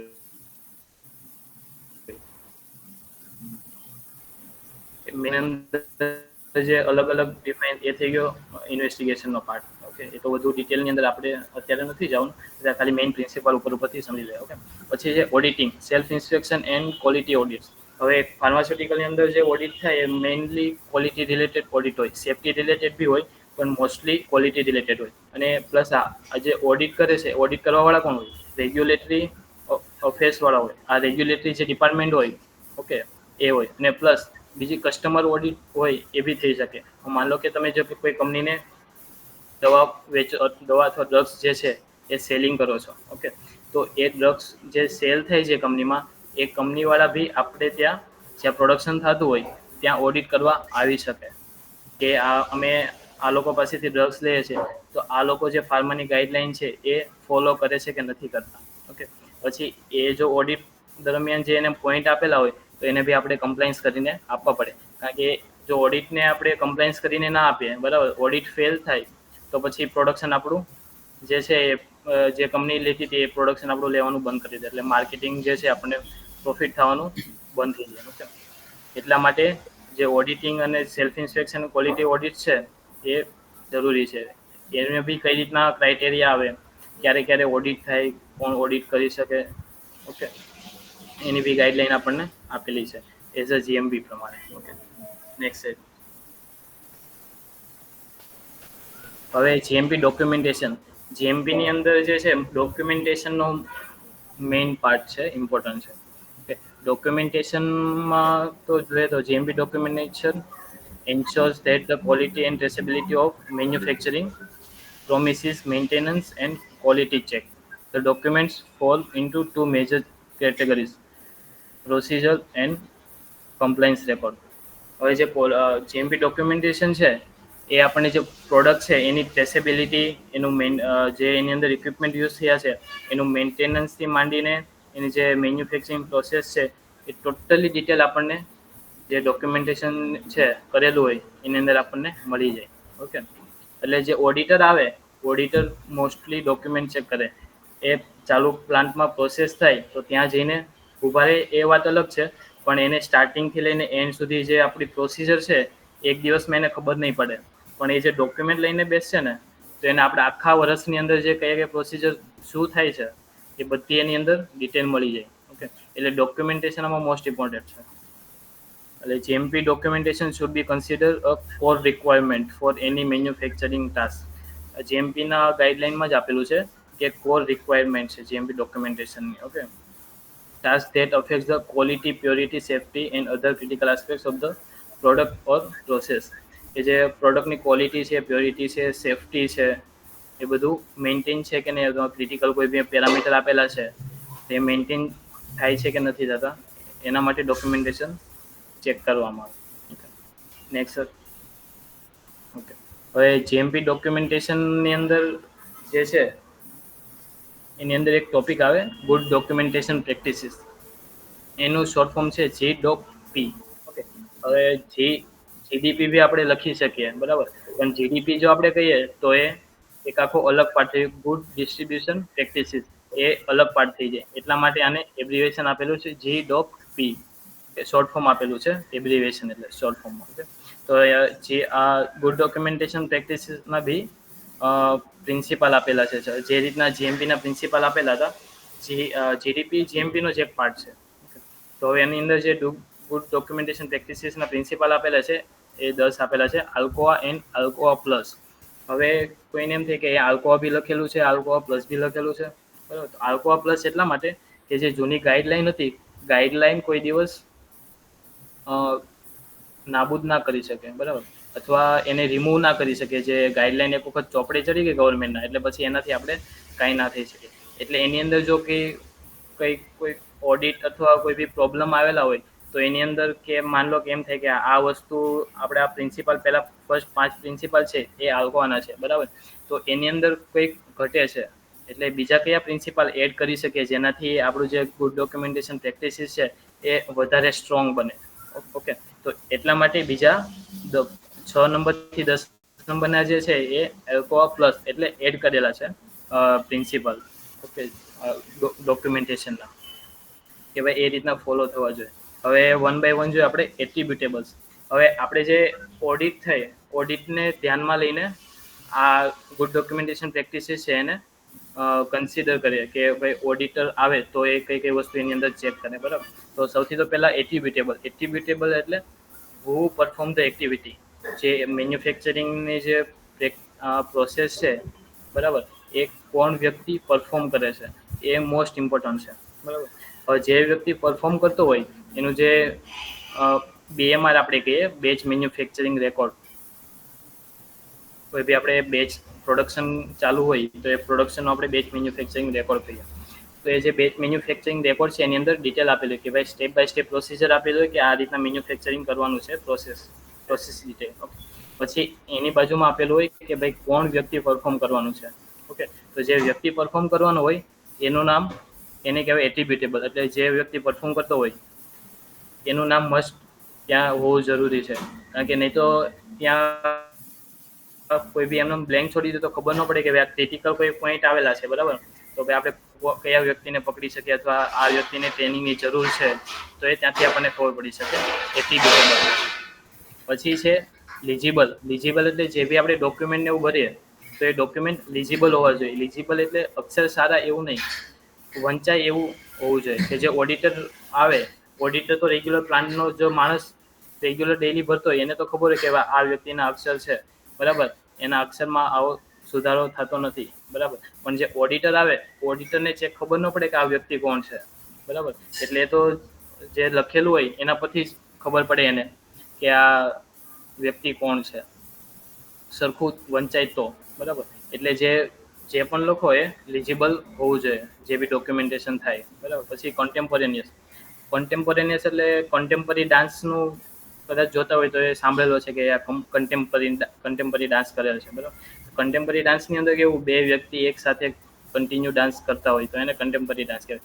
સેમ એ જ રીતના કોન્સેપ્ટ અહીંયા છે કોન્ટેમ્પોરેનિયસ એટલે જો તમે કામ કરતા હોય અને પ્લસ ડોક્યુમેન્ટેશન બંને વસ્તુ એક સાથે થવું જોઈએ. ઓનલાઈન જેને કહેવાય, બરાબર. ઓનલાઈન એટલે માન લો કે તમે કોઈ એક એડિશન નાની એવી પ્રોસેસ છે કે ફિલ્ટ્રેશન કર્યું, બરાબર, તો ફિલ્ટ્રેશન કરીને પ્રોસેસ બેચ આગળ નીકળી ગઈ, બરાબર. હવે તમે પછી આખી શિફ્ટ દરમિયાન અથવા તમારું જે ટાઈમ પીરિયડ છે કંપનીની અંદર એની અંદર તમે ભરો નહીં, બરાબર, તો પછી જે ઓરિજિનલ ડેટા હતા એ આપણને મળે નહીં, કે જ્યારે બેચ ટ્રાન્સફર કર્યો, આપણે ફિલ્ટ્રેશન કર્યું ત્યારે કેટલું ટેમ્પરેચર હતું અને કેટલું આપણે જ્યારે ટાઈમ પર લખવું ને એ આપણને ખબર ના પડે, બરાબર. એટલે ટોટલી નોન જીએમપી પ્રેક્ટિસીસ થઈ ગઈ. એટલે એઝ પર જીએમપી પ્રેક્ટિસ પ્રમાણે આપણે કન્ટેમ્પોરેનિયસ જે પ્રિન્સિપલ છે એને ફોલો કરવો જોઈએ, કે જે વસ્તુ આપણે કરીએ એ વસ્તુ તરત જ રેકોર્ડ થઈ જવું જોઈએ. જે બેચની એન્ટ્રી છે ડેટા એન્ટ્રીમાં રેકોર્ડ થઈ જવું જોઈએ કે ભાઈ આ બેચ ટ્રાન્સફર કર્યો, આટલા વાગે ટ્રાન્સફર કરો, આટલું ટેમ્પરેચર હતું, આટલું પ્રેશર હતું, બરાબર. જે ક્રિટિકલ રિક્વાયરમેન્ટ હોય તો ત્યાં તો એ થવું જ જોઈએ. ઓકે. પછી છે ઓરિજિનલ. ઓરિજિનલ જે આપણે ડેટા હોય તે ઓરિજિનલ ડેટા હોવો જોઈએ. કેમ કે કોઈ બી આપણે બેચ ફેલ થઈ અગર, બરાબર, કોઈ માન લો કે ટેમ્પરેચર આપણે 50 થી 60 ની અંદર રેન્જનું ટેમ્પરેચર આપેલું છે બેચ મેન્યુફેક્ચરિંગ રેકોર્ડની અંદર, સ્ટાન્ડર્ડ જે રેકોર્ડ છે 50 થી 60 નું ટેમ્પરેચર આપેલું છે અને આપણે લઈ જઈએ 70 સુધી, એટલે એની અંદર કોઈ અનનોન ઇમ્પ્યોરિટી જનરેટ થઈ જાય. એ આપણને ખબર નથી કે ક્વોલિટી વાળાને ખબર નથી કે કઈ ઇમ્પ્યોરિટી જનરેટ થઈ છે અંદર. ઓકે. તો એ પછી આગળ જે ઇન્વેસ્ટિગેશન થાય, ઇન્વેસ્ટિગેશનની અંદર ખબર ના પડે કે ભાઈ પ્રોબ્લેમ ક્યાં છે, બરાબર. તો એમાં પછી આગળ ફેસ કરવું વધારે ક્રિટિકલ થઈ જાય. એટલા માટે જો કદાચ આપણે લખેલું હોય કે આ અહીંયા 70 સુધી ટેમ્પરેચર ગયું હતું, તો પછી જે R&D ડિપાર્ટમેન્ટ વાળા છે, રિસર્ચ વાળા, તો એ લોકો બી કંઈક સજેશન કરી શકે, ભાઈ આટલા સુધી ટેમ્પરેચર ગયું હતું તો આ ઇમ્પ્યુરિટીને કાઢવા માટે આગળની આપણી આઈડિયા પ્રોસિજર છે એ ફોલો કરવાની. ઓકે. તો એના માટે જે ઓરિજિનલ ડેટા છે એ લખવા મસ્ટ જરૂરી છે. ઓકે. પછી એક્યુરેટ. હવે એક્યુરેટ જે છે મતલબમાં કોઈ બી આપણે લખીએ, માન લો કે ટેમ્પરેચર આપણને 50 જેટલું ટેમ્પરેચર આપેલું છે, બરાબર, અને આપણે લખીએ 52, 53, તો એક્યુરેટ ટેમ્પરેચર ન કહેવાય, બરાબર. એટલે આપણે જે ડેટા આપણે લખીએ એક્ઝેક્ટ અને એક્યુરેટ હોવો જોઈએ, કે ભાઈ આટલાથી આટલા ટાઈમની વચ્ચે જ મારે બેચ ટ્રાન્સફર થયો, કે માન લો કે 1 કલાકની અંદર ટ્રાન્સફર થયો અને તમે BMR-ની અંદર અથવા બેચ રેકોર્ડ છે એની અંદર 1 કલાક ને 5 મિનિટ બતાવો, તો એ ડેટા ઓરિજિનલ બી નથી અને એક્યુરેટ બી નથી. ઓકે. એટલે જે ડેટા હોવો જોઈએ એક્યુરેટ હોવો જોઈએ, બરાબર. એ થઈ ગયા આલ્કોઆના જે પ્રિન્સિપલ. હવે એની અંદર કોઈ ગાઈડલાઈન અથવા રિક્વાયરમેન્ટ આવી કે ભાઈ આટલા જે છે 5 એ જરૂરી નથી, આપણે એનાથી વધારે ઇમ્પ્લિમેન્ટ કરવા માટે બીજા 5 એડ કર્યા, જે છે 6 થી 10 નંબરના પ્રિન્સિપલ, જે કમ્પ્લીટ. માન લો કે કોઈ બી ડેટા હોય એ આપણે કમ્પ્લીટ હોવા જોઈએ. કોઈ બી ડેટા અધૂરા છોડી દે, બરાબર, તો એ ચાલે નહીં. એટલા માટે જો આપણે ડેટા જે બી એન્ટર કરીએ મેન્યુફેક્ચરિંગ રેકોર્ડની અંદર, તો એ ડેટા આપણા કમ્પ્લીટ હોવા જોઈએ. પછી નેક્સ્ટ કન્સિસ્ટન્સ. કન્સિસ્ટન્સ એટલે માન લો કે કોઈ બી આપણે ક્વોલિટી સ્ટાન્ડર્ડ લઈ લઈએ, ફોર એક્ઝામ્પલ કે ભાઈ આપણી પ્યોરિટી છે એ 98 થી 100ની વચ્ચે આપણે 10 બેચ જે પ્રોસેસ કર્યા, તો મેન્યુફેક્ચરિંગ કર્યા, બરાબર, તો એ 10 બેચની અંદર આપણી જે પ્યોરિટી છે 98 થી 100ની વચ્ચે જ રહેવી જોઈએ, બરાબર. એ રીતના કન્ટિન્યુ આપણે જેટલું પ્રોડક્શન કરીએ એ 98 થી 100ની વચ્ચે જે છે કન્સિસ્ટન્સી ડેટા રહેવા જોઈએ. હવે 98 થી કદાચ આપણે ઓછું થાય તો પછી એ ડેટા કન્સિસ્ટન્સી ન કહેવાય, બરાબર. એટલે આપણી જે પ્યોરિટી છે એ કન્સિસ્ટન્સી ન કહેવાય. ઓકે. તો આપણે જે ડેટા છે એ કન્સિસ્ટન્સ હોવો જોઈએ. પછી એન્ડ્યુરિંગ. એટલે પ્રોડક્ટની લાઈફ સાયકલ જે હોય, તો સ્ટાર્ટિંગની અંદર જે આપણે R&D ડિપાર્ટમેન્ટના લેવલ પર કોઈ બી ડ્રગ્સનું પ્રોડક્શન થતું હોય અથવા મેન્યુફેક્ચરિંગ ડેવલપમેન્ટ, એને ડેવલપમેન્ટ કહેવાય, સોરી, જે R&D લેવલ પર થાય એને ડેવલપમેન્ટ કહેવાય, પ્લાન્ટ લેવલ પર થાય તેને મેન્યુફેક્ચરિંગ કહેવાય. એટલે જે ડેવલપમેન્ટનો સ્ટેજ હોય તો એ ડ્રગ્સ છે એનું ફાઇનલાઇઝ થાય કે ભાઈ આ ડ્રગની જે છે એક્સપાયરી ડેટ આટલી છે. ઓકે. એક્સપાયરી ડેટ જે હોય ત્યાં સુધી આપણા જે ડોક્યુમેન્ટેશન હોય એ મેન્ટેન થવા જોઈએ. કારણ કે 5 વર્ષની, ફોર એક્ઝામ્પલ કોઈ બી ડ્રગ્સની 5 વર્ષની એક્સપાયરી ડેટ છે અથવા એની લાઈફ છે, લાઈફ સાયકલ. ઓકે. 5 વર્ષ સુધી, 5 વર્ષ પછી એ યુઝ ના કરી શકે. એટલે 5 વર્ષ સુધી મિનિમમ આપણે એના ડોક્યુમેન્ટેશન રાખવા પડે. કારણ કે ગમે ત્યારે કોઈ બી માન લો કે ઓડિટ કે એવું કંઈ થયું હોય, ઓકે, તો પછી 5 વર્ષ, 4 વર્ષ જૂના ડેટા માગે તો પછી એ બેચના ડેટા આપણી પાસે હોવા જોઈએ. એટલે ડેટા જે મેન્ટેન કરવાનું છે એ એન્ડ્યુરિંગ પ્રિન્સિપલ માટે ફોલો કરવાનું છે. પછી છે અવેલેબલ. હવે કોઈ બી ઓડિટર ગમે ત્યારે આવી શકે, ઓકે, તો આપણી પાસે જે બી કોઈ બી ડેટા છે બધા ડેટા અવેલેબલ હોવા જોઈએ. અવેલેબલ ડેટા કરવા માટે એના માટે પ્રોપર આપણે પ્લેસ ને એવું બધું કંપનીની અંદર નક્કી કરેલું હોય કે ભાઈ આ ડેટા અહીંયા રાખવાના અને કયા કયા ડેટા જે રિક્વાયરમેન્ટ હોય એ બધા ક્વોલિટી એશ્યોરન્સ વાળા એ ડિપાર્ટમેન્ટને ખબર જ હોય, બરાબર. એટલે ઇઝીલી મળી રહે એ રીતે. ઓકે. અને ટ્રેસેબલ એટલે સેમ જે કોઈ બી ગમે ત્યારે ઓડિટ થઈ શકે. ઓકે. તો એ ડેટા જે છે એ ટ્રેસ થવા જોઈએ, પ્લસ જે ડોક્યુમેન્ટેશન છે એ મળવું જોઈએ, અને પ્લસ બીજું કે અંદર જે ડેટા લખેલા છે કે માની લો કે કોઈ બી ચાર્ટ રેકોર્ડર ને એવું કંઈ હોય કે ભાઈ ટેમ્પરેચર ને પ્રેશરનો જે ચાર્ટ છે એ આપણી પાસે રેકોર્ડ છે, બરાબર. તો એના ઉપરથી ચાર્ટ પરથી જોઈને આપણે જે ટેમ્પરેચર લખેલું હોય, ઓકે, તો એ બંને ટ્રેસ થાય છે કે નહીં એકબીજામાં, બરાબર, એ મેચ થવું જોઈએ. તો એ થઈ ગયા ટ્રેસેબલ રેકોર્ડ. શું રોલ છે એનો?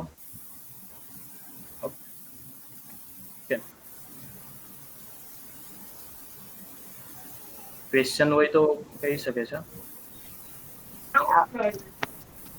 Thank you, sir. If anyone have any question regarding this session, yes. Okay. કોઈ સ્ટુડન્ટને કોઈ ક્વેશ્ચન છે?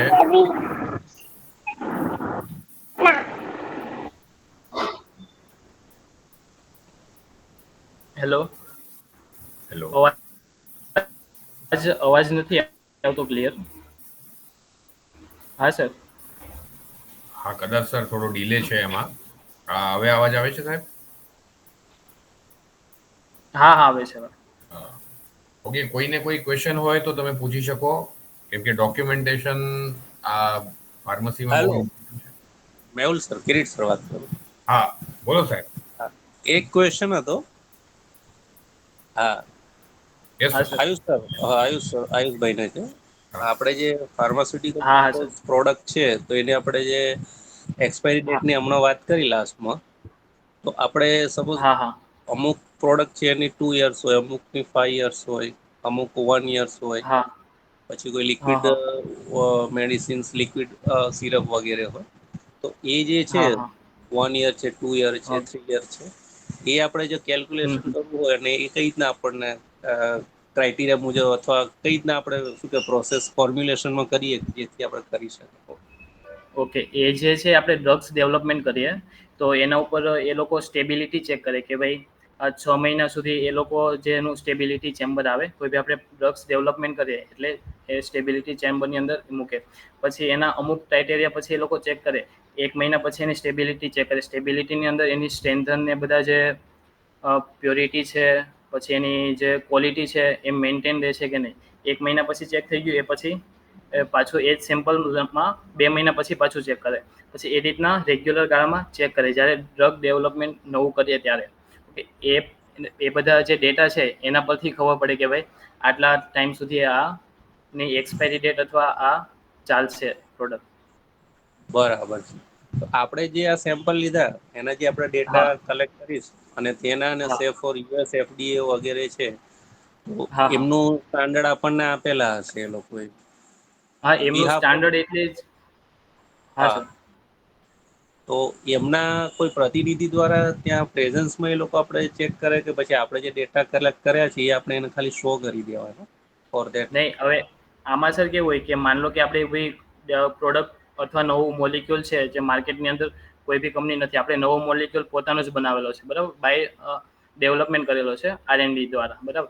પછી એનું હા જે છે drug master filing, DMF filing કહેવાય. એ જે આપણે બધા ડેટા પહેલાં ફર્સ્ટ ઓફ કલેક્ટ કરી લીધા, બરાબર, કે ભાઈ અમારું હા આ પ્રોડક્ટ બનાવીએ છીએ, આ મોલિક્યુલ છે અમારું, આની સ્ટેબિલિટી આટલી છે અને આના જે સ્પેસિફિકેશન ક્રાઇટેરિયા છે એ આટલા છે, આની પ્યોરિટી આટલી છે.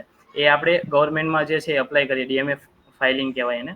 તો DMF ઓકે. ફાઇલિંગ પછી જે અપ્રુવલ મળે આપણને, પછી એને આગળ હા પ્રોસીજર, એટલે DMF ફાઇલિંગની અંદર A to Z પ્રોડક્શનના સ્ટાર્ટિંગથી લઈને એન્ડિંગ જે એની સાઈડ ઇફેક્ટથી લઈને ટોટલી વસ્તુ એમાં મેન્શન કરેલી હોય. બરાબર. ક્યારેક આપણને આ ન્યૂઝની અંદર હોય છે સે ફોર સન ફાર્મા છે કે એવી જે ફાર્માસ્યુટિકલ છે, તો સમટાઈમ આપણે ન્યૂઝમાં હોય છે કે યુએસએફડીએ દ્વારા મતલબ રિમાર્ક્સ પ્રોપર નથી, નેગેટિવ રિમાર્ક્સ છે, તો હા કંઈક હા એ કોઈ કેવું કે જે ફાર્માની અંદર હવે જે છે ને મેઇન 2 ડિપાર્ટમેન્ટ છે, ક્રૂડ અને બીજું પ્યોરિફિકેશનની અંદર કેવું કે માન લો કે આપણે જે ફાઇનલ જે આપણી પ્રોડક્ટ બનવાની છે એના માટે જે ક્રાઇટેરિયા છે રૂમના, એ બધા સ્ટ્રેન્થન ક્રાઇટેરિયા હોય, જેને આપણે ફાર્મા ક્લીન રૂમ કહીએ, બરાબર. તો ક્લીન રૂમ જે છે એ ક્રિટિકલ વસ્તુ છે, કારણ કે ત્યાંથી આપણી જે ફાઇનલ જે દવા છે એ બને. એનો આખો અલગની જે ફેસિલિટીની આપણે વાત કરી GMP ગાઈડલાઈન પ્રમાણે, તો એની ફેસિલિટી આખી અલગ હોય. ઓકે, તો એ ફેસિલિટી જે છે એ ગાઈડલાઈન પ્રમાણે હોવી જોઈએ. એટલે એમાંથી જો કોઈ કદાચ પોઈન્ટ જે ફોલો ના થયા હોય તો પછી એ જે રેગ્યુલેટરી છે એ કોઈ વખત નોટિસ જાહેર કરે, બરાબર, કે ભાઈ આટલા તમે પોઈન્ટ કમ્પ્લાયન્સ કરો પછી અમે તમને આગળ અપ્રુવલ આપશું એ રીતે. અથવા કોઈ વધારે એવો ક્રિટિકલ પોઈન્ટ મળેલો હોય તો પછી એ કંપનીને બેન બી કરી શકે, અથવા 1 વર્ષ સુધી કે ભાઈ તમારે આ જગ્યા પર પ્રોડક્શન તમે ના કરી શકો. માન લો કે યુએસની ગાઈડલાઈન છે અને આપણી ઇન્ડિયન ગાઈડલાઈન છે જે CDSCO કરી, બંનેની અંદર જમીન આસમાનનો ફરક હોય ક્રાઇટેરિયાના. કે ભાઈ ઇન્ડિયન ગવર્મેન્ટ છે તો એને 98% પ્યોરિટી સુધી હોય તો એ પ્રોડક્શન ચાલે, મેન્યુફેક્ચર જે ડ્રગ્સ છે એ ચાલે. સેમ એ જ પ્રોડક્ટનો આપણે USFDA ની અંદર જઈએ તો એ લોકોને 99% ક્રાઇટેરિયા જોઈએ પ્યોરિટીના, બરાબર. હવે એ લોકો જો કોઈ બી કંપની મીટ ના કરી શકે તો એ લોકો ફોર એક્ઝામ્પલ એમ બી કહી શકે કે આટલા વર્ષ સુધી અથવા તમે જ્યાં સુધી પ્યોરિટી ના લાવી શકો ત્યાં સુધી અમે તમને મંજૂરી આપતા નથી અમારી ગાઈડલાઈન પ્રમાણે ફોલો કરવાનું અથવા પ્રોડક્શન વેચવાનું. હવે સેમ એ જ વસ્તુ પ્રોડક્શન કન્ટિન્યુ ચાલુ રાખીને આપણે ઇન્ડિયન ગવર્મેન્ટમાં વેચી શકીએ, કારણ કે એની જે ક્રાઇટેરિયા છે એ લિમિટ 98 સુધી છે, બરાબર. 98 થી 100 વચ્ચે છે, તો પછી એ રીતના થઈ શકે એમ. અચ્છા, બીજો એક નાનો પ્રશ્ન હતો કે સપોઝ આ USFDA વાળા છે તો ઇન્ડિયન ફાર્માસ્યુટિકલ પ્રોડક્ટ્સને એ લોકો આપણને મેન્યુફેક્ચરિંગ કરવા માટે કે, અને આપણે એ પ્રમાણે મેન્યુફેક્ચરિંગ કરીએ અને એ વખતે એમના જો કોઈ પર્સન કેવા કઈ પ્રેઝન્સ રહે એ લોકો નહીં, ફાર્માસ્યુટિકલ મેન્યુફેક્ચરિંગ જ્યારે થતું હોય ત્યારે કોઈ એ લોકોના વ્યક્તિ પ્રેઝન્સ ના, એ લોકો ઓનલી ખાલી ઓડિટ કરવા માટે જ આવે છે. કે મેન્યુફેક્ચરની અંદર કોઈ બી માન લો કે જે આપણે કોઈ થર્ડ પાર્ટીને આપણે અથવા કોઈ વેન્ડરને આપણે મટીરિયલ આપતા હોય, ઇવન એ લોકો બી ચેક કરવા માટે ના આવે, ખાલી ઓડિટ કરવા માટે જ આવે કંપનીની અંદર કે ભાઈ આ લોકો મેં ઓડિટ કરે છે. તમે જે રીતના વાત કરો છો, કોઈ બી કંપનીએ માન લો કે પ્રોડક્શન કરવા માટે આપેલું હોય કે ભાઈ આ કંપનીનો ઓર્ડર છે કે આ કંપનીને આટલું પ્રોડક્શન જોઈએ છે, ડાયરેક્ટ કંપની આપવાનું છે, બરાબર. તો એ જે વર્કશોપ પ્રમાણે જે રીતના કામ કરીએ એ રીતના કામ આપેલું તો પછી થર્ડ પાર્ટીનો જે અથવા કંપનીનો જે પર્સન છે એ ત્યાં આવીને પ્રોડક્શન જોવે. ઓકે, તો એમની જે ગાઈડલાઇન્સ હોય, સપોઝ એ ગાઈડલાઇન્સમાં એ લોકો એવું મેન્શન ના કર્યું કે તમે આ રીતના પ્રોસેસ પ્રોડક્શન કરો કે એવું કંઈ એ લોકો બાયફર્કેશન ના આપેલું એમ, ખાલી ના તમને એમાં સ્ટાર્ટ. હા બસ એ રીતના જ. Okay okay okay, thank you. Question મારો ઓવર છે. Okay, thank you sir.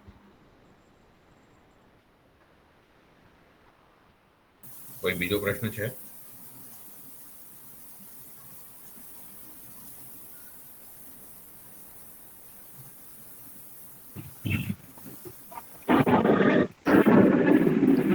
જો કોઈ બીજો પ્રશ્ન ના હોય તો we can end the session. Dishanu ma'am. Okay, thank you, sir, for your informative session. Thank you, sir. Thank you, ma'am. Okay, તો હવે આજે આપણે સેશન અહીંયા એન્ડ કરીએ. એક લિંક તમે આજે વોટ્સએપ લિંકમાં શેર થઈ જશે, એ તમે બધા ભરી દેજો. Thank you very much. Thank you sir. Okay, thank you sir.